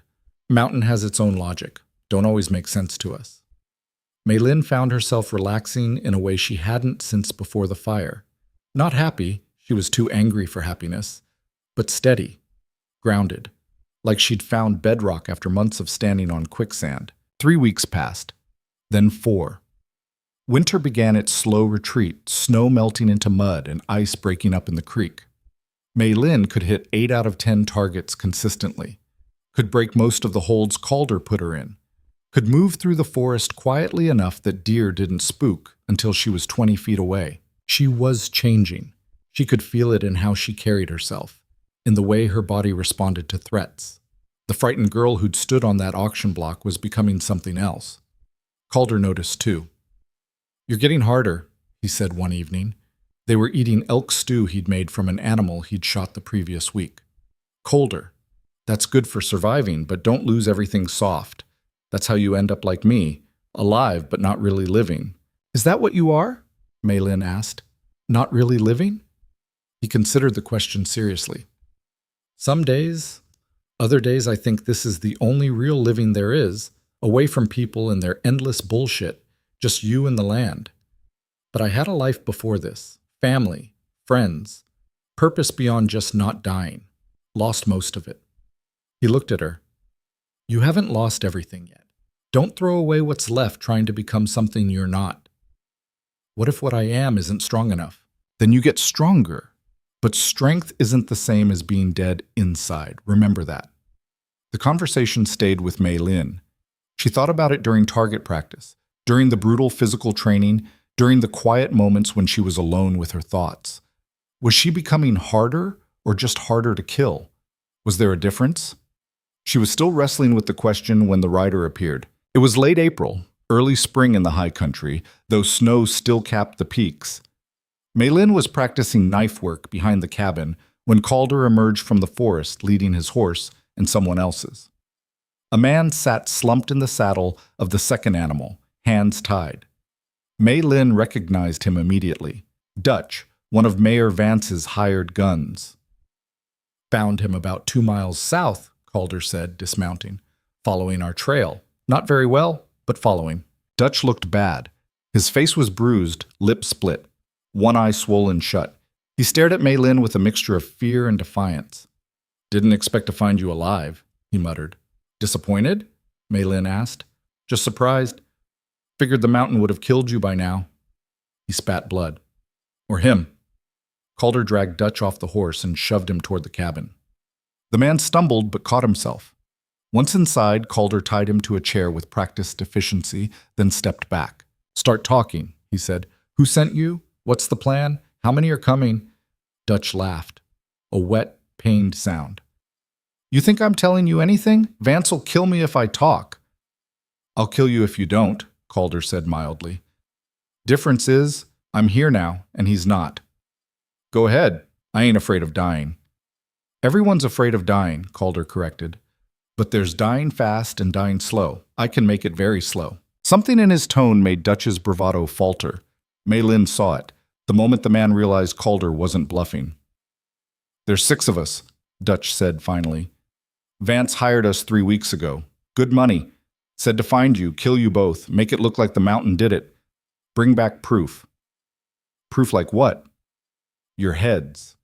Dutch said it flatly. He's serious about this. You made him look weak in front of the whole town. He can't let that stand. Where are the others? Maylin asked. Dutch's good eye focused on her. Split up, covering more ground. We were supposed to meet back at the old trapper's cabin by Blackwater Creek in 2 days. He hesitated. They're better than me. Real trackers. You got lucky finding me first. Calder and Maylin exchanged glances. How good? Calder asked. Good enough that you should run now and maybe get a day's head start. Dutch almost smiled. But you won't run. I can see it in your eyes, both of you. You're planning something stupid. Not stupid, Calder said. Just necessary. Maylin, get the map. She knew which one he meant, the large survey map he kept rolled on a high shelf, marked with his own notations of the surrounding territory. She spread it on the table while Calder studied it, one hand absently stroking his beard. Blackwater Creek, he murmured. That's 40 miles southeast. Rough country, but navigable. If they're meeting there in 2 days, they'll be coming from different directions. Expecting Dutch to show up with information. Or our heads, Mei Lin added. Or that. Calder traced a route with his finger. We could ambush them, hit them when they're bunched up and not expecting resistance. Or we could use Dutch, Mei Lin said slowly. An idea was forming, dangerous, possibly insane, but it had shape. Send him back. Let him tell them we're dead. He brings proof, something convincing, and they report to Vance that the job's done. Dutch barked a laugh. Why would I do that? Because the alternative is Calder doing what he promised, Mei Lin said. Slow. The hired gun went quiet. Even if he agrees, Calder said, Vance will want real proof. Can't just show up empty-handed. So we give him proof. Mei Lin looked at Dutch. What would convince Vance? Be specific. Dutch studied her for a long moment. She could see him calculating, weighing options. Your face, he said finally. Everyone knows about the scars. He'd want to see them. Proof you're really dead. He paused. And something of his. The mountain man. Maybe his coat. That bearskin he wears. Something unmistakable. Calder frowned. I'm attached to that coat. Then we make a replica, Mei Lin said. Similar enough to pass cursory inspection. Dutch delivers it along with... She stopped. Along with something from me. Hair, maybe. Bloody fabric, details that sell the story. This is insane, Dutch said. Vance isn't stupid. He'll ask questions. Then you better have good answers. Mei Lin leaned close. You help us. You walk away alive. Maybe even with enough gold to start over somewhere Vance's reach doesn't extend. You refuse and Calder does what he does best. Choose. The silence stretched. Outside, wind moved through the pines with a sound like distant water. Dutch looked from Mei Lin to Calder and back again. How much gold? He asked finally. Enough, Calder said. I've got money saved. You do this right. You'll have more than Vance was paying you. And you'll just let me go? Trust me not to come back with those other 5 and finish the job? No, I don't trust you, but I'm betting you're smart enough to take a sure thing over a gamble. Calder crossed his arms. We set this up right. Vance thinks we're dead. That buys time. Room to maneuver. Eventually, we use that time to destroy him proper, but first we need him to think he's won. Dutch thought about it. Really thought about it. Mei Lin could see the calculations running behind his eyes. Survival versus loyalty versus profit. All right, he said finally. I'll do it, but I want the gold up front. And I want to be long gone before you make your move on Vance, because when that happens, nowhere in Wyoming's going to be safe for anyone connected to this. Deal, Mei Lin said before Calder could object. She extended her hand. Dutch stared at it, then laughed. You got steel in you, Chinese girl. I'll give you that. He shook her hand awkwardly, wrists still bound. Your father would be proud. The words hit harder than Mei Lin expected. She pulled away, throat tight. Let's get to work, she said. They spent the next 2 hours staging a death scene. Calder sacrificed an old coat that resembled his bearskin closely enough to pass. Mei Lin cut a section of her hair, stained fabric with rabbit blood, even gave Dutch her father's pocket watch, the broken one, forever frozen at 2:47. This'll help, Dutch said, examining it. Personal effects. Shows we got close enough to loot the body. He looked uncomfortable. For what it's worth, I'm sorry. About your family. That wasn't supposed to happen the way it did. You were there? Mei Lin's voice was very quiet. No, but I heard about it after. Heard Vance talking with Clayton. They were drunk, bragging. Dutch wouldn't meet her eyes. Said your father fought, tried to get his family out. They had to nail the door shut to keep him inside. The world tilted. Mei Lin felt Calder's hand on her shoulder, steadying her. Who struck the match? She asked. Don't know. Vance wouldn't say. But it was his order, that much was clear. Dutch looked genuinely pained now. I'm not a good man, Miss Joe. I've done ugly things for money. But burning families alive, that's a line. I wouldn't have taken this job if I'd known what kind of man Vance really was. You know now, Maylin said. So when this is over, when we come for him, you stay far away. Understand? Yes, ma'am. They released Dutch before dawn with everything he needed to sell the story. Calder walked him to his horse, had a quiet conversation Maylin couldn't hear. Then the hired gun was gone, riding south toward his appointment with the other trackers. Think he'll do it? Maylin asked when Calder returned. Maybe. Man's a survivor. Survivors know when to switch sides. Calder looked toward the horizon where the sun was starting to paint the sky in shades of gold and pink. If he doesn't, we'll know soon enough. Men'll come here looking for confirmation. And if he does, then Vance thinks we're dead, gets comfortable, lets his guard down. Calder smiled slightly. That's when we hit him. How? Haven't figured that out yet. But we've got time now. Time to plan. Time to gather evidence. Time to find out exactly who helped him murder your family and make sure they all pay for it. He looked at her. You ready for that? Real revenge isn't like the stories. It's slow, methodical, often ugly. Maylin thought about her father's journal, the silver, the life they'd been building before Vance decided it belonged to him. I'm ready, she said, and looking at her reflection in the cabin window, scarred face, hard eyes, hands that had learned to kill, she realized it was true. The girl who'd stood trembling on that auction block was gone. In her place stood someone Vance had created through his own cruelty. He'd made her into exactly the weapon that would destroy him. She just hoped he realized that before it was too late. Dutch's story must have worked because the hired guns never came. 2 weeks passed without incident. Then 3. Maylin kept expecting riders to appear on the horizon, kept waking in the night at sounds that turned out to be wind or animals. But the mountains remained empty of men who wanted them dead. Vance believes it, Calder said one morning. They were outside the cabin, Maylin running through knife drills while he watched. He thinks we're feeding the wolves. Good. Maylin finished the sequence breathing hard. Her movements had become cleaner over the weeks, more economical, less thought, more instinct. How long do we wait? Long enough for him to get comfortable, careless. Calder tilted his head, studying her. You've gotten better, faster, but speed won't help if you hesitate when it matters. I won't hesitate. Everyone says that. Then they're standing over someone who's still breathing and they freeze. He pulled his own knife, flipped it casually. We should test it. Test what? Whether you can actually do what needs doing when it's not just practice. Calder gestured toward the forest. There's a man 3 miles east, been watching the cabin for 2 days. Maylin's hand went to her knife. Why didn't you tell me? Because I wanted to see if you'd notice on your own. You didn't. He said it matter-of-factly, not cruel. He's alone. Careful. Not one of Vance's. Wrong approach. Wrong tactics. My guess is he's working for someone else who's interested in your land.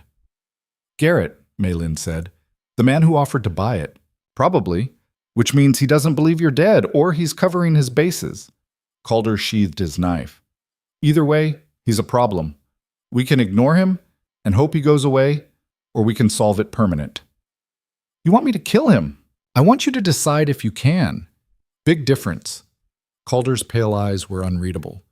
Everything we've been doing, the training, the planning, it's all theoretical until you actually pull the trigger or push the blade in. Some people can't, no shame in that. But if you can't, we need to know now, before we ride into Iron Hollow and discover it when it's too late. Maylin thought about her family, about the fire, about Vance's smile when he'd threatened her. Show me where he is, she said. They moved through the forest like shadows. Calder had taught her to step where he stepped, to watch for loose branches and unstable ground, to read the woods the way other people read books. The man wasn't hard to find once they started looking. He'd set up a cold camp in a cluster of rocks with a sight line to the cabin. Professional, but not expert. Good enough to fool most people. Not good enough to fool Calder. There, Calder whispered, pointing. Maylin saw him. 30s, lean build, rifle across his lap. He was eating something, attention divided between his food and the distant cabin. Vulnerable. Your move, Calder said. I'll cover you if it goes wrong, but this is your choice. Walk away or finish it. Maylin's heart hammered. She'd killed animals, deer, rabbits, once a coyote that got into Calder's chicken coop. But animals weren't people, weren't someone's son or brother or husband. This man probably had a life, people who cared about him. He also worked for someone who wanted her dead. She thought about what Calder had said, about hesitation, about freezing when it mattered. Then she moved. The man never heard her coming. Mei Lin crossed the distance in seconds, knife already in her hand. He looked up at the last moment, eyes widening, reaching for his rifle. Too slow. She was on him before he could bring it to bear, blade finding the soft spot beneath his ribs, just like Calder had shown her. Up and in. Quick. The man made a sound. Surprised. Pained. His hands grabbed at her, trying to push her away, but she held on, held the knife steady, watched his eyes go from shock to understanding to nothing. It took 30 seconds, maybe less. Then he was gone and she was kneeling over a corpse with blood on her hands. Mei Lin didn't throw up, didn't cry, just knelt there breathing while her mind tried to process what she'd done. She'd killed a man, ended someone's existence, crossed a line that couldn't be uncrossed. Calder appeared beside her, quiet as always. He checked the body professionally, found a pouch with money and papers. Garrett's man, he confirmed, reading a letter. Orders to confirm whether you're alive and report back. Says not to engage unless necessary. He looked at the corpse. You made it necessary. I killed him. Mei Lin's voice sounded strange to her own ears. Yes. Just like that. He's dead and I'm not. That's how it works. Calder crouched beside her. You feeling sick? Guilty? Like you made a mistake? Mei Lin examined her feelings carefully, searched for regret or horror or shame, found only a kind of cold satisfaction. No, she said finally. I feel like I should feel bad, but I don't. Does that make me a monster? Makes you a survivor. Calder stood, offered his hand. Monsters kill for pleasure. You killed because he was a threat. There's a difference. Don't forget that. She took his hand, let him pull her up. Together they buried the body in a shallow grave miles from the cabin, covering it with rocks to keep scavengers away. They took his rifle, his supplies, his horse, removed all evidence he'd ever been there. Garrett will send someone else when this one doesn't report back, Mei Lin said as they rode home. Let him. They'll find the same thing this one did. Calder glanced at her. You did well, clean, quick, no hesitation when it counted. That's what we needed to know. That I can kill in cold blood? That you can do what's necessary even when it's hard. He was quiet for a moment. You're not the same person who came up this mountain, Mei Lin. Can't be. The question is whether you're all right with what you're becoming. Mei Lin thought about the girl who'd stood terrified on that auction block, about her father's dreams and her mother's kindness and her brother's laughter, about all the softness Vance had burned away when he'd murdered them. I'm not all right with it, she said, but I'm not stopping either. Calder nodded like she'd passed some final test. The next morning, he told her it was time. Time for what? Mei Lin asked. They were at the table eating breakfast, venison and eggs from Calder's chickens. To finish this. To go back. He pushed a piece of paper across to her. Got this yesterday. Ryder brought it up from the trading post down at Copper Creek.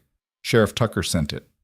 Mei Lin unfolded the paper, read the message written in careful script. The letter was short. Tucker had found something. A witness willing to talk about the fire. Someone who'd seen men at the Joe property the night it burned. The sheriff was building a case, but he needed Mei Lin to return and provide testimony. Without her, anything he had was circumstantial. Could be a trap, Calder said. Vance could have gotten to Tucker, forced him to send this. Tucker's honest. Everyone knows that.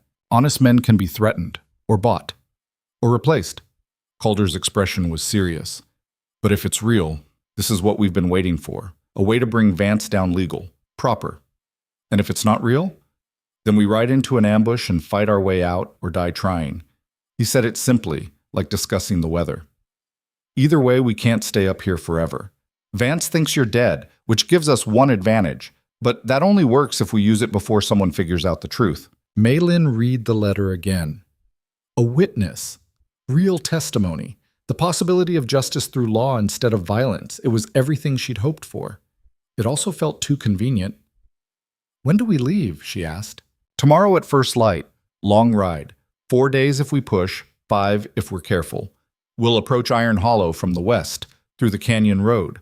Harder terrain, but less chance of running into Vance's men. Calder stood, started clearing dishes. Pack light. Weapons and essentials only. If this goes wrong, we'll need to move fast. They spent the rest of the day preparing. Calder selected weapons carefully. His rifle, a shotgun, 2 pistols, knives. Ammunition in quantities that suggested he was preparing for war. Maylin took her father's Winchester and the revolver Calder had taught her to shoot, plus the knife she'd used on Garrett's man. She packed her father's journal and the legal documents for the land. Everything else stayed behind. That night, she couldn't sleep. Lay in the bed Calder had given her and stared at the ceiling, listening to him breathing by the fire. In the morning, they'd leave this place, this safety, return to civilization and all its dangers. Part of her wanted to stay, to forget Iron Hollow and Vance and Justice, to live in the mountains with this strange, quiet man who'd saved her life and asked nothing in return except that she learn to save herself. But that would mean abandoning everything her family had died for, would mean letting Vance win. Maylin had never been good at letting things go. They left at dawn, riding through forest still heavy with morning mist. The mountains fell away slowly, valleys broadening into foothills, and then into the rolling grassland that marked the approach to Iron Hollow's territory. They saw other travelers, a freight wagon heading north, a family in a covered wagon going east. None gave them more than passing attention. On the third day, they spotted riders. 4 of them, Calder said, studying the distant figures through his spyglass. Moving parallel to our route. Could be coincidence. Or they're herding us toward something. That too. He collapsed the spyglass. We could change direction, head south, loop around. Or we could see what they want. Maylin checked her revolver. I'm tired of running, Calder smiled slightly. You really have changed. They continued on the same path, watching the riders. The distance closed slowly. By late afternoon, it was clear the men were closing deliberately, not attacking, just positioning themselves. They want to talk, Calder said. Or they want us to think they want to talk. Only one way to find out. They reined in their horses in an open area where ambush would be difficult. The 4 riders approached cautiously, hands visible, weapons holstered. Maylin recognized one of them, Sheriff Tucker, older and grayer than she remembered. The other 3 were strangers. Miss Joe, Tucker called when he was close enough. Didn't expect to see you alive. Heard you died in the mountains. Whole town heard it. The town heard wrong, Maylin said. Tucker's eyes moved to Calder, assessed him. And you'd be the mountain man. Boone, was it? Calder. Right. Heard about you too. Tucker's weathered face was unreadable. You 2 caused quite a stir before you disappeared. Mayor was real torn up about Miss Joe's death. Even held a memorial service. I'm sure he was heartbroken, Maylin said flatly. Actually, he looked relieved, which got me thinking. Tucker shifted in his saddle. Got me thinking about a lot of things, like why someone would fake a death, why they'd hide in the mountains for months, what they might be planning. You sent the letter, Maylin said, about a witness. I did, and it's real. Man named Garrett. I know who Garrett is. Then you know he's been trying to buy up mineral rights all over the territory. Turns out he keeps detailed records, transaction logs, correspondence, including letters to and from Mayor Vance discussing your family's land. Tucker pulled papers from his saddlebag. He got nervous after his man disappeared in the mountains, thought maybe Vance was tying up loose ends, so he came to me with evidence. Maylin's pulse quickened. What kind of evidence? Letters proving Vance knew about the silver before your family died. Communications with the assayer's office. Financial records showing he borrowed heavily against expected income from mineral rights on your land. Tucker's expression hardened. Everything needed to prove motive. What we don't have is proof he ordered the fire. For that, I need your testimony. Need you to tell a judge what you told me in town that day. My word against his, Maylin said. That won't be enough. It will be with Garrett's documents and one other thing. Tucker gestured to one of the other riders, a young man who looked vaguely familiar. This is Daniel Morris, brother to the man who died in the fire. The one who actually said it. The young man looked sick, guilty. My brother was a drunk, he said quietly. Did odd jobs for Vance. The mayor told him it was just supposed to be intimidation, scare your family off the land. But Morris got carried away, locked the doors, poured too much accelerant. When it went up faster than planned, he panicked, told me everything before he died of pneumonia last month. Daniel's hands shook. I should have come forward sooner, but I was scared. Vance has reach, power. Not anymore, Tucker said. Territorial judge is coming through Iron Hollow next week. I've got enough to bring formal charges. With your testimony, Miss Joe, we can put Vance away for good. Legal, proper, the way it should be done. Maylin looked at Calder. He met her gaze, expression neutral. The choice was hers. What about Clayton? She asked. Vance's other men? They'll protect him. Clayton disappeared 2 weeks ago. Word is he had a disagreement with Vance about payment and decided to leave the territory. Tucker's smile was thin. Amazing how loyalty evaporates when the money dries up. Vance is weaker than he's been in years. This is our chance. It was everything Maylin had wanted. Justice through law. Vance punished for his crimes. Her family's deaths avenged without her having to pull the trigger. But something felt wrong. Why would Garrett turn on Vance, she asked. What's in it for him? Tucker hesitated. That hesitation told Maylin everything. He wants the land, she said. That's the price for his testimony. My family's land. He wants an option to buy at fair market value if you choose to sell, Tucker corrected. No pressure. No coercion. But yes, he's made it clear he's interested in the mineral rights. After helping put the man who murdered my family in prison, business is business, one of Tucker's other writers said. Young, confident, federal marshal's badge on his chest. Garrett's not a saint, but his evidence is solid. We use it to bury Vance. You get justice. Everyone wins. Except I lose my land eventually, Maylin said. You keep your land, the marshal said. You just might sell it later, to someone who didn't murder your family. Seems like a better deal than what Vance was offering. Calder spoke for the first time since Tucker had appeared. What's to stop Vance from running? Man like that, he's got money stashed, friends in other territories. You start building a case, he'll hear about it and disappear. That's why we need to move fast, Tucker said. Judge arrives in 6 days. We arrest Vance the day before, hold him until trial. Quick, clean, no time for him to run or mount a defense. And you're sure you can hold him? His money? His connections? I've got federal authority backing this, the marshal interrupted. Vance's reach doesn't extend as far as he thinks. Not anymore. He looked at Maylin. You coming back with us or not? Clock's ticking.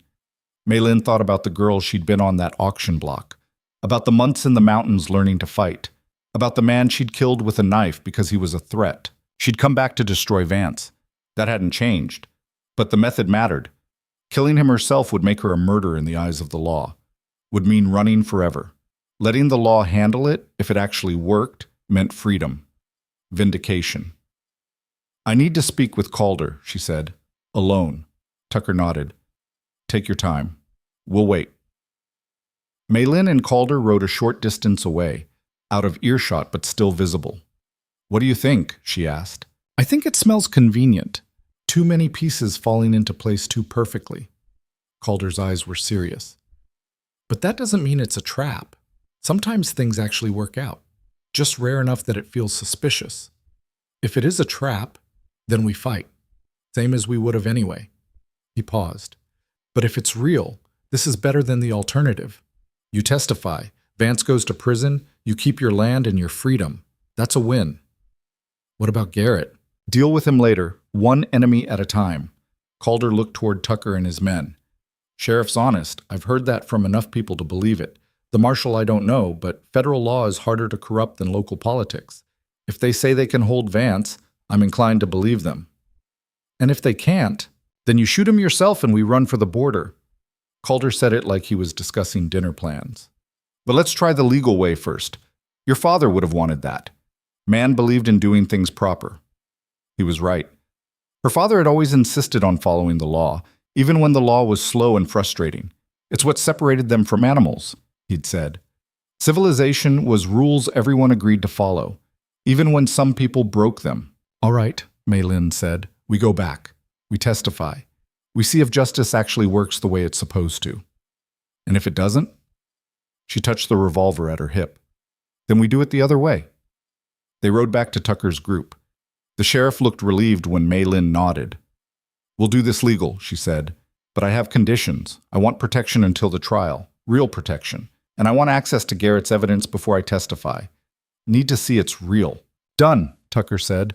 Marshal Harding here will personally guarantee your safety, and you can review everything we have tonight when we make camp. The marshal nodded. You'll be safe, Miss Joe. That's a promise. Promises are easy, Calder said. Keeping them is the hard part. Then I guess you'll find out if I'm a man of my word. Harding's smile didn't reach his eyes. We should get moving. Want to be well away from here before dark. These hills have eyes. They rode together toward Iron Hollow. 6 of them now instead of 2. Mei Lin kept expecting ambush, kept watching the ridgelines for riders. But the land remained empty except for them. That night they camped in a box canyon with good defensive positions. Tucker showed her Garrett's documents while Calder and the marshal set up a perimeter. The papers were real, detailed correspondence between Vance and various business associates discussing the Joe land. Letters to the assayer. Financial projections based on estimated silver yields. This proves he knew, Mei Lin said. Proves motive, but it doesn't prove he ordered the fire. That's where Daniel Morris comes in, Tucker said. His testimony connects Vance directly to the arson. Combined with your account of finding the accelerant cans with Garrett's financial documents showing motive, it's enough for a conviction. Maybe not certain, but strong. Maybe isn't good enough. Maybe is all we've got. Tucker's expression was sympathetic but firm. Law's not perfect, Miss Joe, but it's better than vigilante justice. Barely, sometimes, but better. Mei Lin wanted to argue, wanted certainty, guarantees, but life didn't work that way. She knew that now. When do we reach Iron Hollow, she asked. Tomorrow afternoon, if we push. Day after, if we're cautious. Tucker looked toward where Calder was talking with the marshal. That man of yours, he gonna be a problem? If this goes to trial proper, we can't have him threatening witnesses or causing trouble. He's not my man. He's my friend. Mei Lin met Tucker's eyes. And he'll do what I ask him to do. Which is? Let the law work. Unless it doesn't. She stood, papers in hand. Then he'll do what needs doing, same as me. Tucker sighed. You've gotten harder, Miss Joe. Colder. Can't say I blame you, but be careful. That kind of hard, it doesn't turn off easy. You win this thing legally, and you're still carrying that coldness around, it'll eat you alive. I'll worry about that after Vance is in the ground or behind bars, Mei Lin said. Whichever comes first. She walked away before Tucker could respond, found Calder checking the horses. Documents look real, she said quietly.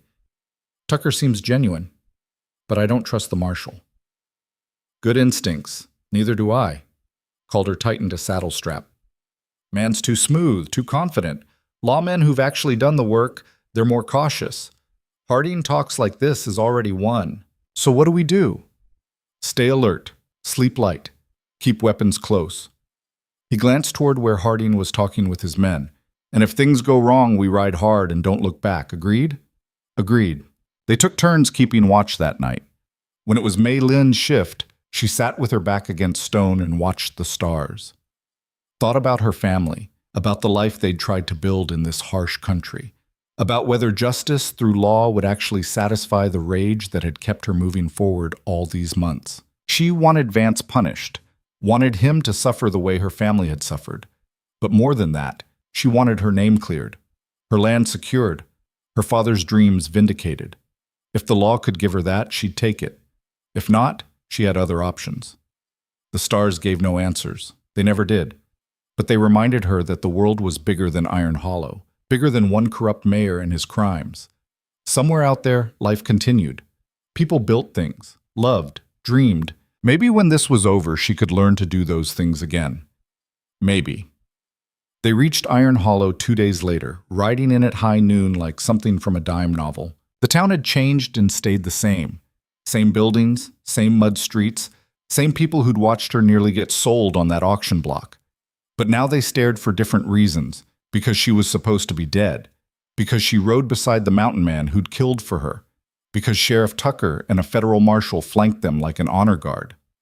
News traveled fast in frontier towns.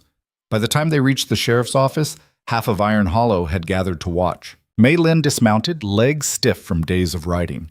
Calder stayed close, one hand resting casually on his revolver. The message was clear: touch her and die. "Miss Joe?" Mayor Vance's voice cut through the murmurs. He stood on the boardwalk outside his office, looking every inch the prosperous politician. "We'd heard you were dead. I'm delighted to see the reports were exaggerated." The lie was delivered with such smooth sincerity that Mei Lin almost laughed. "I'm sure you are," she said. "Though I must say, your method of returning is rather dramatic. Armed escort, federal marshal." Vance's smile was pleasant poison. "One might think you don't trust the good people of Iron Hollow to welcome you home." "One might think that," Calder rumbled, "since they tried to burn her alive." The crowd shifted uncomfortably. "A terrible tragedy," Vance said, "made worse by baseless accusations. I hope Miss Joe has spent her time away reconsidering such inflammatory claims." "She spent her time gathering evidence," Marshal Harding said.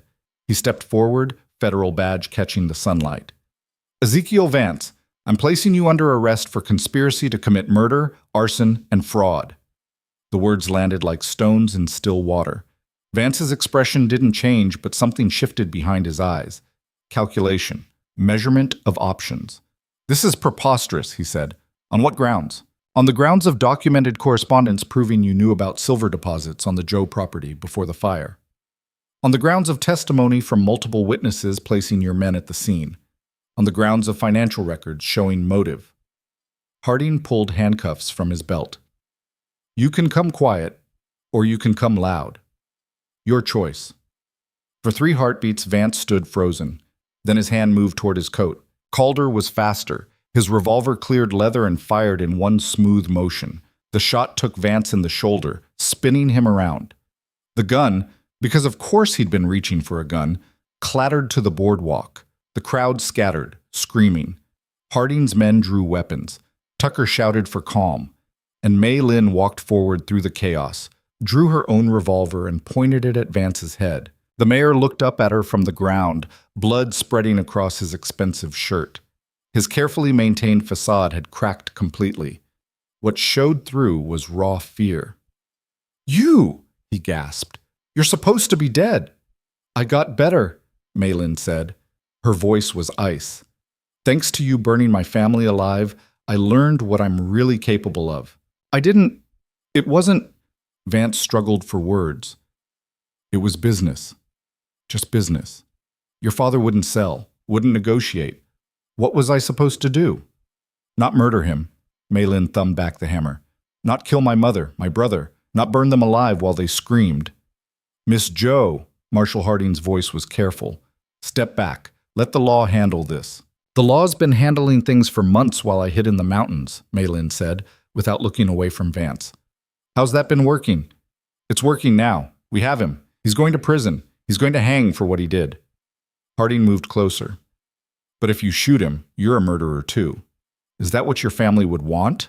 The question hit home.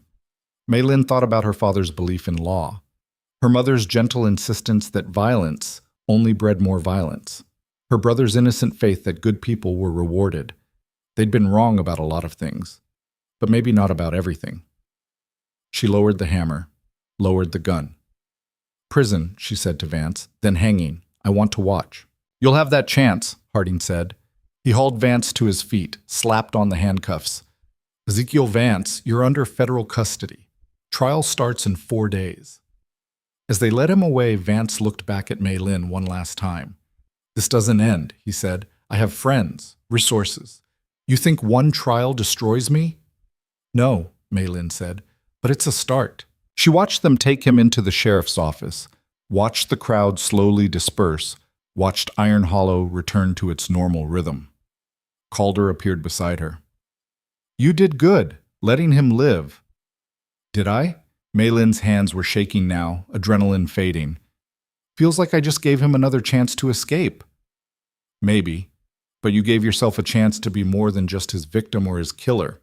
Calder holstered his revolver. "That's worth something." Mei Lin wasn't sure she agreed, but the choice was made. Now they'd see if the law was worth the faith her father had placed in it. 4 days until trial. 4 days to find out if justice was real or just another pretty lie.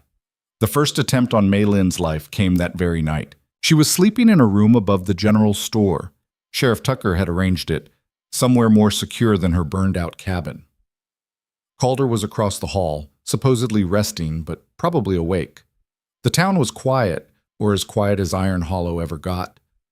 The window shattered inward at 2 in the morning. Mei Lin rolled off the bed as glass exploded across the floor, instinct taking over before her mind fully woke. A bottle sailed through the broken window, flames trailing from a rag stuffed in its neck. It hit the far wall and burst, spreading fire across the wooden planks. She grabbed her rifle and kicked open the door just as Calder emerged from his room, already dressed, already armed. "Out the back," he said. No questions, no panic, just movement. They hit the back stairs as smoke began filling the hallway. Behind them, someone was shouting about fire. The whole building would go up in minutes. Old wood, dry as kindness in a hard winter. The alley behind the store was dark and empty. Too empty. Mei Lin's instinct screamed trap just as Calder shoved her sideways. A gunshot cracked from the roofline opposite. The bullet took a chunk out of the doorframe where her head had been. Calder returned fire twice, quick and precise. A body fell from the roof and landed in the alley with a wet thump. "Move," Calder said. They ran toward the sheriff's office, keeping to shadows. More gunfire erupted behind them, at least 3 shooters, maybe 4. Someone was yelling. Not all of Vance's people had abandoned him after all. Tucker met them at the office door, shotgun in hand. "And now!" They crashed through into the relative safety of thick stone walls. Tucker barred the door while Marshal Harding appeared from the back room, gun drawn. "Vance?" Mei Lin asked, breathing hard. "Still locked up," Harding said. "But someone's trying real hard to finish what he started. We've got 6 men out there at least, maybe more. Professional killers, not hired local muscle. He must have sent word before we arrested him," Tucker said. "Called in favors. Probably offered a fortune to whoever kills you." "Then he's about to be disappointed." Calder moved to a window, peered through the shutters. "How many deputies you got, Sheriff?" 2. Both at the jail watching Vance. Tucker reloaded his shotgun. "Rest of the town's not going to help. They're too scared of Vance's reach." "Smart people," Calder said. "Fear keeps you alive in situations like this. So does shooting back." Mei Lin checked her rifle, counted ammunition. Not enough for a prolonged fight. Never enough. The siege lasted until dawn. Vance's hired killers tried twice more to rush the building. Both times they were driven back by concentrated fire from the windows. One man made it to the door with a battering ram before Calder shot him through a gap in the shutters. The ram clattered to the dirt and nobody else picked it up. As gray light began painting the eastern sky, the shooting stopped. Tucker cautiously opened a shutter, looked out. "They're gone. For now. Or regrouping," Harding said. "This isn't over. Not by a long shot." "Then we move up the trial," Mei Lin said. "Judge isn't supposed to arrive for 3 more days. We don't have 3 days." "Judge Aldrich is already in town," a new voice said from the back room. An older man emerged, dressed in travel-stained but expensive clothing. Silver hair, sharp eyes. The kind of face that had spent decades hearing lies and learning to spot truth. "Arrived yesterday evening, ahead of schedule. I heard the commotion and thought it prudent to stay put until the shooting stopped." "Your Honor," Tucker said, sounding relieved. "This is Mei Lin Zhou and Calder Boone. The dead woman and the mountain man." Judge Aldrich's expression was unreadable. "You've certainly made an impression on Iron Hollow. The question is whether you'll survive long enough to testify." "We'll survive," Mei Lin said flatly. "Then we convene court this morning, immediately, before Vance's reinforcements arrive." Aldrich looked at Harding. "Marshal, get the defendant. Sheriff, round up whatever witnesses we have. Miss Zhou, you'll testify first. We do this fast and legal before someone decides to make it a bloodbath." "Little late for that," Calder muttered, gesturing at the bullet holes in the walls. "Then let's not make it worse." Aldrich straightened his coat. "In my experience, the law works best when it moves faster than the people trying to corrupt it. Today we find out if I'm right." They held the trial in the town hall, a large wooden building that served as church, meeting house, and courtroom depending on the day.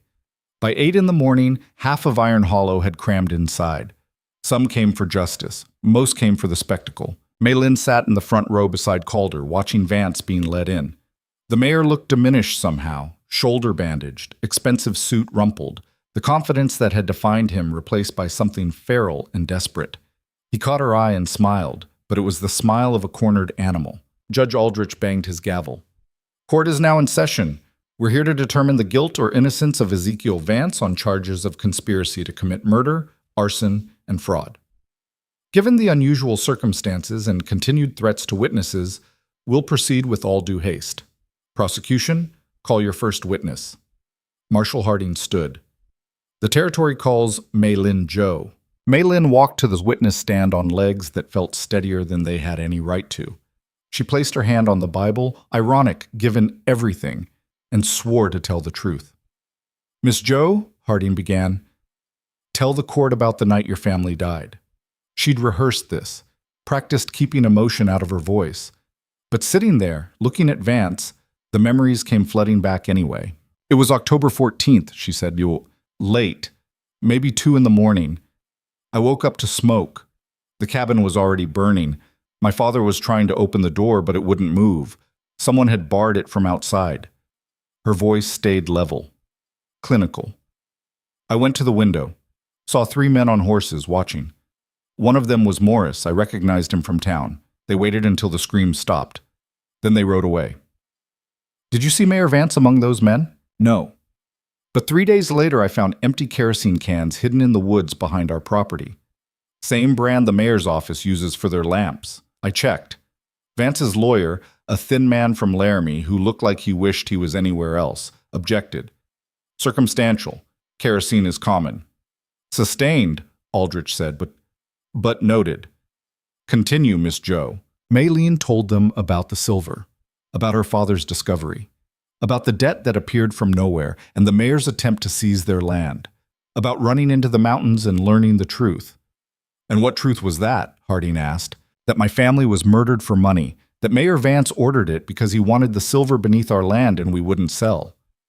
Maylin looked directly at Vance. That he's a killer who hides behind expensive suits and political connections. Objection, the lawyer said weakly.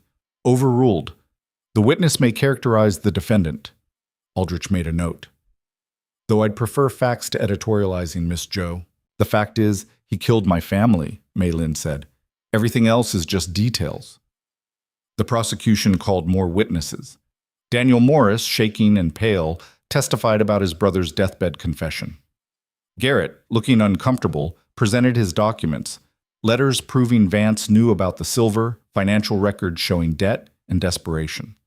A surveyor confirmed the mineral deposits were real and valuable. Each piece of evidence stacked higher. By noon, the case against Vance looked solid. Then his lawyer called witnesses of his own.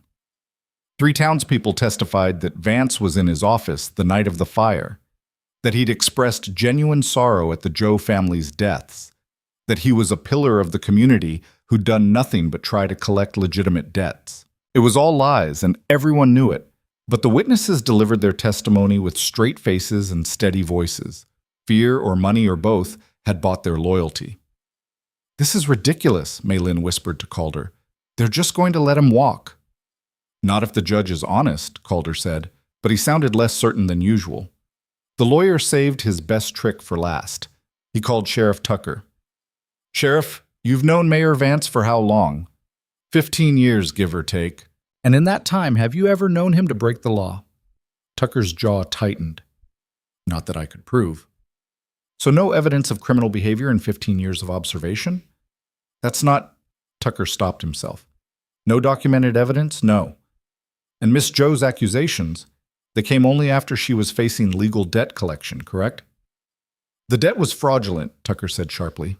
In your opinion, but the documentation appeared legitimate enough that you didn't intervene at the time. Tucker's face reddened. I intervened when... Please answer the question, Sheriff.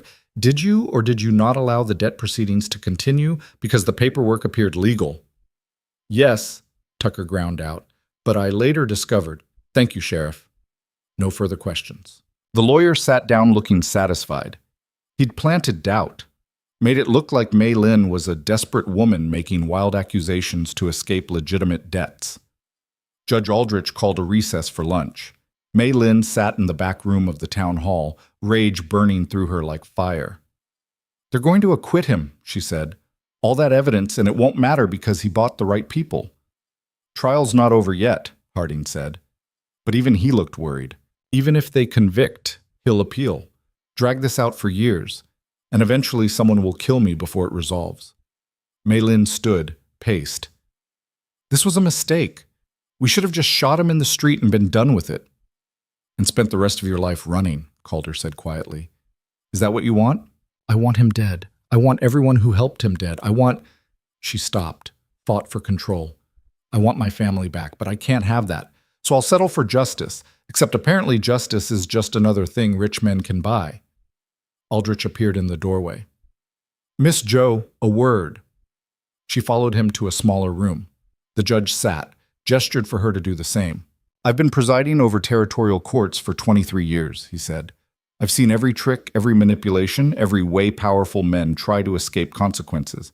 And I've learned that the law only works when people believe in it more than they fear the alternative."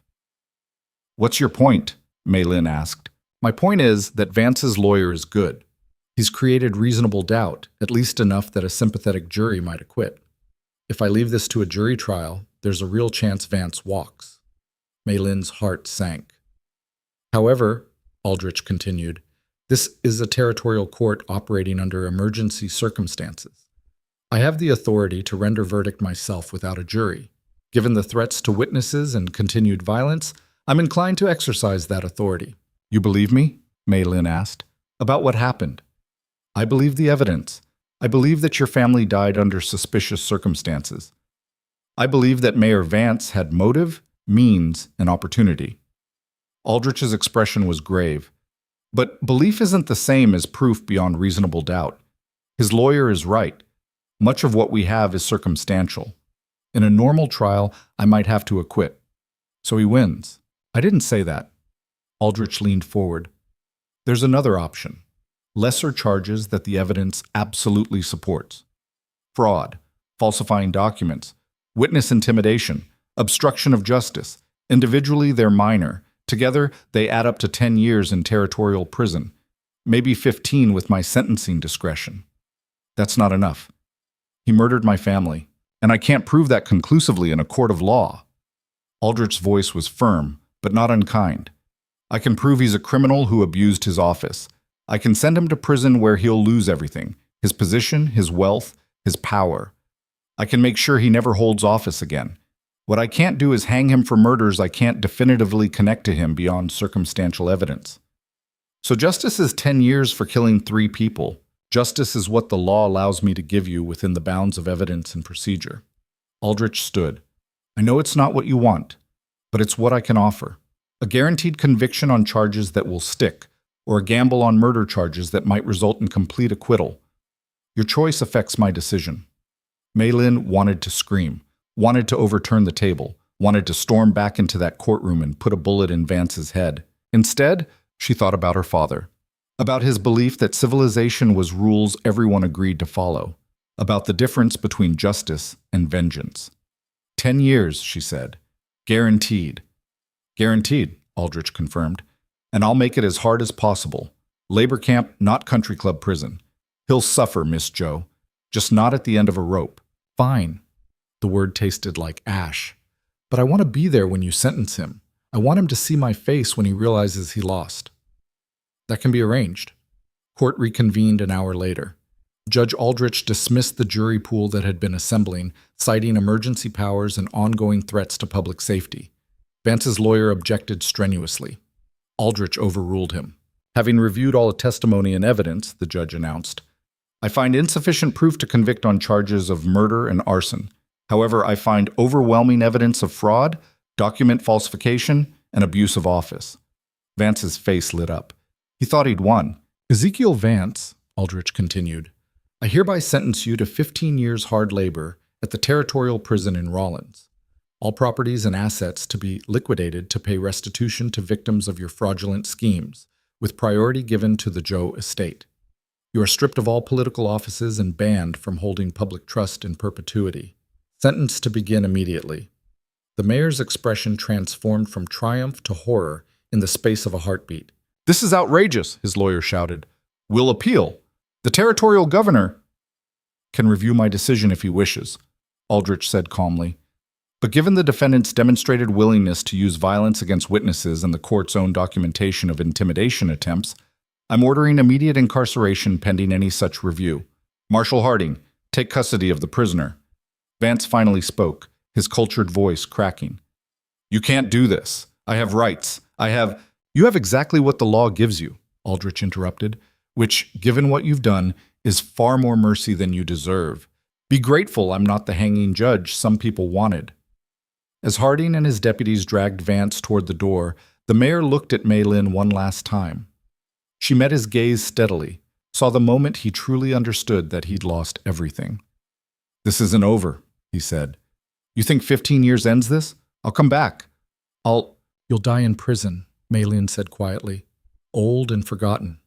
And I'll still be here, on land that was always mine, living the life my family should have lived.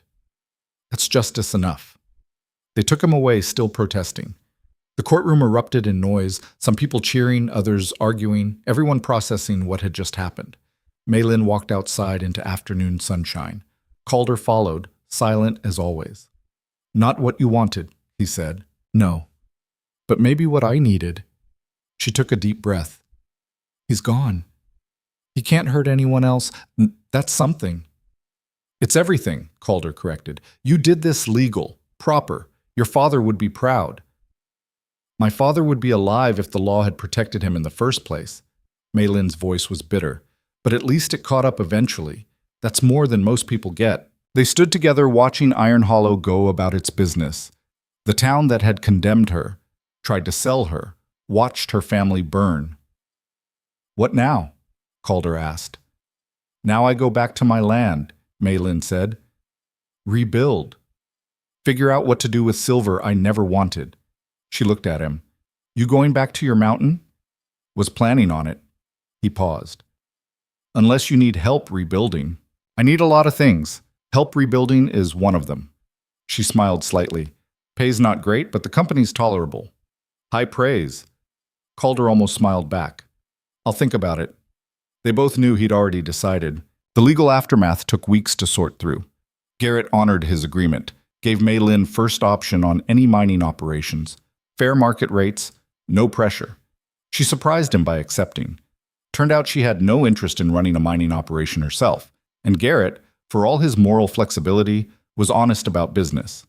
They drew up contracts, established partnerships. Mei Lin retained majority ownership and final say on all operations. Garrett got mining rights in exchange for a percentage and full transparency. The silver proved as rich as her father had suspected. Within a year, the Joe claim was producing enough to make Mei Lin wealthier than Vance had ever been. She used the money the way her father would have wanted, practical, generous, focused on building rather than hoarding. The first thing she built was a school, not in Iron Hollow, but near it. On a piece of land she purchased specifically for the purpose. A real school, with real teachers, open to anyone regardless of race or background. She named it after her family, made sure their story was told, not as tragedy, but as testament to what happened when greed destroyed good people. The second thing she did was hire workers for the mining operation who needed second chances. Men who'd made mistakes, immigrants who couldn't get hired elsewhere, people the territory had written off. She paid fair wages, maintained safe conditions, built housing that didn't leak. Iron Hollow didn't know what to make of her. The scarred Chinese woman they'd tried to destroy had become the most powerful person in the territory. She employed half the town directly or indirectly, funded improvements, donated to causes, but she never forgot who had stood by and watched her family burn. Some of the townspeople tried to apologize. She accepted the apologies without forgiving. Others pretended they'd always supported her. Those she ignored entirely. The ones who'd helped, Sheriff Tucker, the few who'd spoken up, she remembered and rewarded. "You've become quite the businesswoman," Garrett observed one day. They were reviewing quarterly reports in the office she'd established in town. "Your father would be impressed." "My father would wonder how we got here," Mei Lin said. what it costs to turn his dream into this. Everything worthwhile costs something. Garrett closed the ledger. For what it's worth, I'm sorry. About how this started. About the role I played. You gave me evidence that helped convict Vance. That counts for something. Maylin looked at him. But don't mistake business partnership for friendship. We're allies of convenience. That's all. Fair enough. Garrett stood to leave, paused at the door. Though I think your father would be proud anyway. Not of how you got here, but of what you're doing with it. Building instead of destroying. That's harder than revenge. After he left, Maylin sat alone with the ledgers and thought about revenge. About the satisfaction she'd expected to feel when Vance was sentenced. It had been there, brief and bright, but it hadn't healed anything, hadn't brought her family back, hadn't erased the scars on her face or the harder ones inside. What had helped was building, creating things that lasted, making sure her family's deaths meant something beyond just another frontier tragedy. Calder had stayed as she'd known he would, built a cabin on her property, close enough to help but far enough for privacy. He worked the mining operations sometimes, providing security and expertise. Mostly, he just existed nearby, a quiet, solid presence that asked nothing and gave everything that mattered. They never spoke about what they were to each other. Labels felt too small for what had grown between them. He'd saved her life. She'd given him purpose beyond simple survival. Somewhere in the months of training and fighting and rebuilding, they'd become something that didn't have a name. One evening, almost 2 years after the trial, they sat on the porch of the main house Maylin had built, not where her family's cabin had stood, but close enough to see it. The old site had been left as memorial. Wildflowers grew there now. Her mother would have liked that. Town council wants you to run for mayor, Calder said. He was whittling, hands busy with wood and knife. Town council can want all they like. I'm not interested. Maylin watched the sun set over mountains that had once felt like prison and now felt like home. Political office is how Vance started, how he convinced himself his crimes were justified. You're not Vance. No. But power changes people. I've seen what it did to him. Don't want to find out what it would do to me. She paused. Besides, I'm doing more good this way. Building schools, funding infrastructure, helping people who actually need it. Don't need a title for that. Probably why they want you to have the title. Calder examined his carving. A bird taking flight. People trust you, respect you. That's rare. They fear me, Maylin corrected, because I came back from the dead and destroyed a man they thought was untouchable.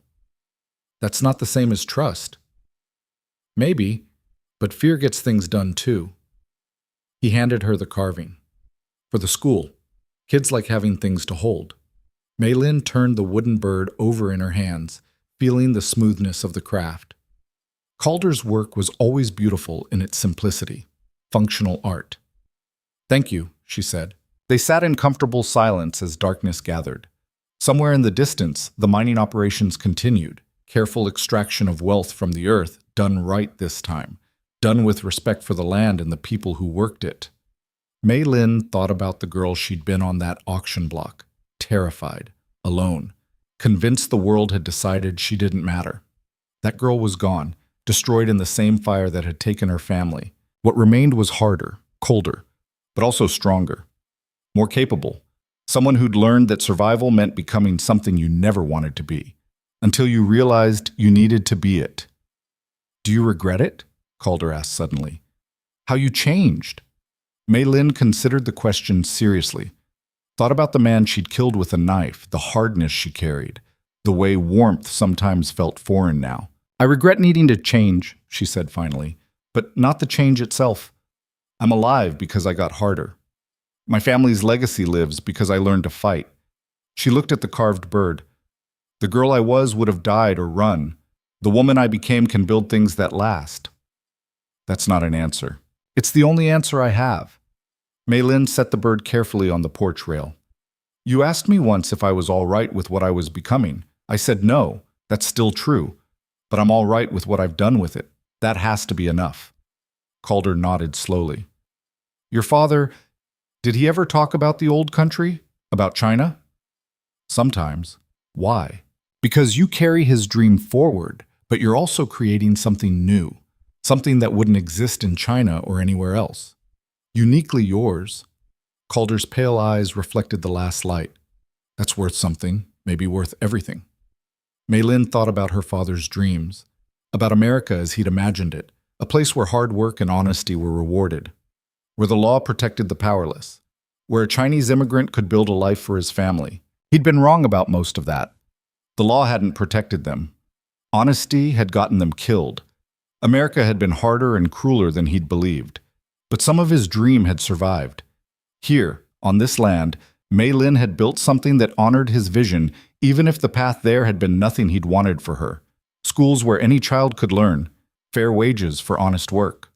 Justice, however imperfect. News came sporadically from Rawlins prison. Vance was declining, health failing, mind fragmenting. Hard labor and harsh conditions were destroying him piece by piece. Some people suggested clemency. Maylin opposed it every time. He would serve his full sentence or die trying. Those were the only options she'd allow. She visited him once, 3 years after his sentencing. Wanted to see with her own eyes what had become of the man who'd destroyed her family. The prison was as brutal as promised. Rawlins had been built to break men, and it succeeded with regularity. Vance had been broken thoroughly. He was brought to the visiting area in chains, a shambling ghost of the polished mayor she remembered. Gray hair, hollow cheeks, hands that shook from palsy or fear or both. He didn't recognize her at first. Then understanding flickered in his eyes. "You," he whispered. "Me," Maylin confirmed. She'd dressed well for this visit, expensive clothing purchased with money from the silver he'd killed for. Wanted him to see exactly what he'd lost. "Come to gloat?" His voice was ruined, harsh from years of hard breathing and bad air. "Come to make sure you're really suffering." She leaned forward slightly. "Are you?" Vance laughed, a horrible broken sound. "Every day, every hour. Is that what you wanted to hear?" "Yes." Maylin felt nothing looking at him. No satisfaction, no pity, just a kind of distant acknowledgement that justice, however flawed, had been served. "My family died in fire. You're dying in this place. Seems fair." "Fair," he spat the word. "You destroyed everything I built, everything I was, because of one mistake." "One mistake?" Maylin's voice could have cut glass. "You murdered 3 people, tried to steal land that wasn't yours, attempted to kill me multiple times. That's not a mistake. That's a choice. You chose greed over human life. This," she gestured at the prison around them, "is the consequence." "I had plans," Vance said. "I was going to build Iron Hollow into something important, a real city. Your father's stubbornness ruined everything." "My father's honesty ruined your corruption," Maylin corrected. "There's a difference." She stood to leave. Vance grabbed at her hand through the bars, a desperate, pathetic gesture. She pulled away. "Please," he said. "I'm dying in here. Lungs are failing. Doctor says maybe 6 months. Let me die free. I'll disappear. You'll never see me again." Maylin looked at the man who'd ordered her family burned alive while they screamed, who'd tried to sell her like property, who'd sent assassins into the mountains to finish what he'd started. "No," she said simply. "You die here. In chains. Forgotten. That's the mercy you get." She walked away from Ezekiel Vance for the last time. He called after her, pleas and curses mixing together. She didn't look back. Vance died 4 months later. Pneumonia, according to the official report. Maylin attended the burial, a pauper's grave with no marker, no mourners except her. She stood in the rain and watched them cover the coffin with dirt, making sure he was really gone. "Feel better?" Calder asked. He'd accompanied her to Rawlins, stood silent, witness to the end. "Feel finished," Maylin said. "That's different from better." They rode back to Iron Hollow through weather that turned from rain to sleet. Winter was coming early that year. The mountains were already white-capped. Maylin thought about the cycles, death and life, revenge and rebuilding, loss and growth. Her scars hadn't faded. Never would. But they'd become part of her story instead of the whole story. People still stared sometimes. She'd learned to let them. The burn marks on her face were proof she'd survived fire twice, once literal, once metaphorical. The school she'd built had graduated its first class. 23 students, half of them immigrants or children of immigrants. They'd learned reading, mathematics, history, been taught that they mattered, that their dreams were valid even in a country that often said otherwise. At the graduation ceremony, Mei Lin had spoken briefly, told them about her father, about believing in dreams even when the world tried to kill them, about building instead of destroying, creating instead of taking. The people who hurt you want you to become like them, she'd said, hard, cruel, willing to destroy others to get ahead. The real victory is refusing. It's staying human even when they try to make you into a monster. It's building schools instead of walls. It's choosing to believe in something better even when everything you've seen says that belief is foolish. She'd looked at those young faces, Chinese, Irish, Mexican, black, white, all of them learning together in a place her father had dreamed of, and she'd built with blood money from the man who killed him. You're the future, she'd told them. Make it better than our past. 5 years after Vance's death, Iron Hollow had changed. The town had grown prosperous from the mining operations. New businesses, better roads, a telegraph line connecting them to the wider world. The territorial governor had visited twice, impressed by the economic development. Mei Lin was offered positions of authority regularly. Mayoralty, territorial representative, business partnerships with powerful Eastern interests. She declined them all. Power, she'd learned, was less important than purpose, and her purpose was building things that lasted. The school had expanded. Now there were 3 buildings, a library, dormitories for students who came from far away. Teachers recruited from back east, from San Francisco, from anywhere that good people wanted to make a difference. She paid them well, gave them resources, asked only that they treat every student like they mattered. On the 10th anniversary of her family's deaths, Mei Lin visited their memorial. The wildflowers had spread, turning the old cabin site into a meadow of color. She sat among them and thought about her father's dreams, her mother's kindness, her brother's innocence. I did it, she said to the empty air. Built something that lasts. Something good. I don't know if you'd be proud of how I got here, but I hope you're proud of what I made from it. The wind moved through the flowers, carrying no answers. Just the sound of growth. Calder found her there an hour later. He sat beside her without speaking, comfortable with silence the way only people who'd survived impossible things together could be. You're thinking about leaving, he said eventually. Mei Lin looked at him, surprised. How did you know? Because you get a certain look when you're planning things, like you're seeing past what is to what could be. He pulled a stem of grass, twirled it between his fingers. Where would you go? San Francisco, maybe? Or back to China, see where my father came from? She paused. Or nowhere. Maybe just stay here and keep building. The school doesn't need you anymore. Runs itself. The mining operation has good management. You've set things up so they work without you. Calder's voice was matter-of-fact, not accusatory. You've done what you set out to do, made sure your family's legacy lived, made sure Vance couldn't hurt anyone else, built something good from something terrible. So I should just leave? Walk away? Should do whatever you want. That's the whole point. He looked at her directly. You spent years fighting to survive, to build this, to make sure the people who hurt you faced consequences. All of that's done. Question is what you do when you're not defined by fighting anymore. Mei Lin absorbed this. He was right, as usual. The rage that had driven her for so long had burned itself out. What remained was just her, a woman with resources and skills and no clear enemy to fight. What did you do, she asked, after you hunted down the people who killed your sister? After that was finished? Went to the mountains, spent 8 years hiding from the question of what comes next. Calder smiled slightly. Then a Chinese woman needed help, and I had a reason to come back down. Funny how that works. You suggesting I just wait for someone to need help? Suggesting you figure out who you are when you're not surviving, when you're just living. He stood, offered his hand. Could do that here. Could do it somewhere else. Either way, you've earned the right to choose. Mei Lin took his hand, let him pull her up. Together they walked back toward the house she'd built. Solid, permanent, nothing like the cabin that had burned. She thought about choices. About the girl on the auction block who'd had none. About the woman she'd become who had all of them. Maybe Calder was right. Maybe she'd spent so long fighting that she'd forgotten what came after victory. The world was bigger than Iron Hollow. bigger than one mining claim and the ghosts of people who'd tried to destroy her. But those ghosts had also led her here, to this land, to schools full of children who believed they mattered, to a town that had been forced to reckon with what happened when you stood aside while evil worked, to friendships built from shared survival. Leaving felt like abandoning unfinished work. Staying felt like stagnation. "I'll think about it," she said finally. "Good. Thinking's underrated."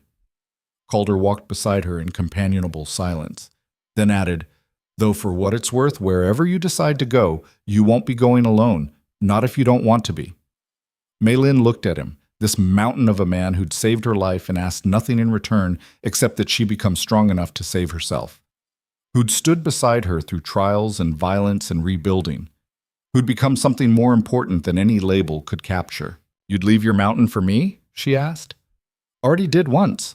Turns out the mountain's still there when I need it, but so are other things worth sticking around for." He met her eyes. "You built something good here, Maylin. Built yourself into someone your father would be proud of, even if the path was harder than he'd have wanted. That's worth celebrating, worth protecting, worth seeing where it goes next." They reached the house as the sun was setting, gold light painting the mountains, the town, the land her family had died for and she'd learned to live for.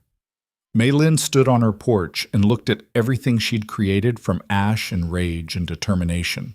The scars on her face caught the light, twisting her reflection into something that was neither the girl she'd been nor the monster Vance had tried to make her. Just a woman who'd survived, who'd built, who'd refused to let cruelty have the final word. "I think I'll stay," she said. "At least for now. Still work to do, still things to build." "Good," Calder said, "because I wasn't really in the mood to pack up and move anyway." They went inside together as darkness gathered, leaving the ghosts outside where they belonged. Tomorrow would bring new challenges, new choices. But tonight, Maylin Joe stood in a house she'd built on land she'd reclaimed, surrounded by the legacy her family had started and she'd finished. She was no longer the cursed woman from the East, no longer the victim on the auction block. She was the scarred queen of her own small kingdom, proof that strength and stubbornness and refusing to give up could rewrite destiny itself. And that, she decided, was enough.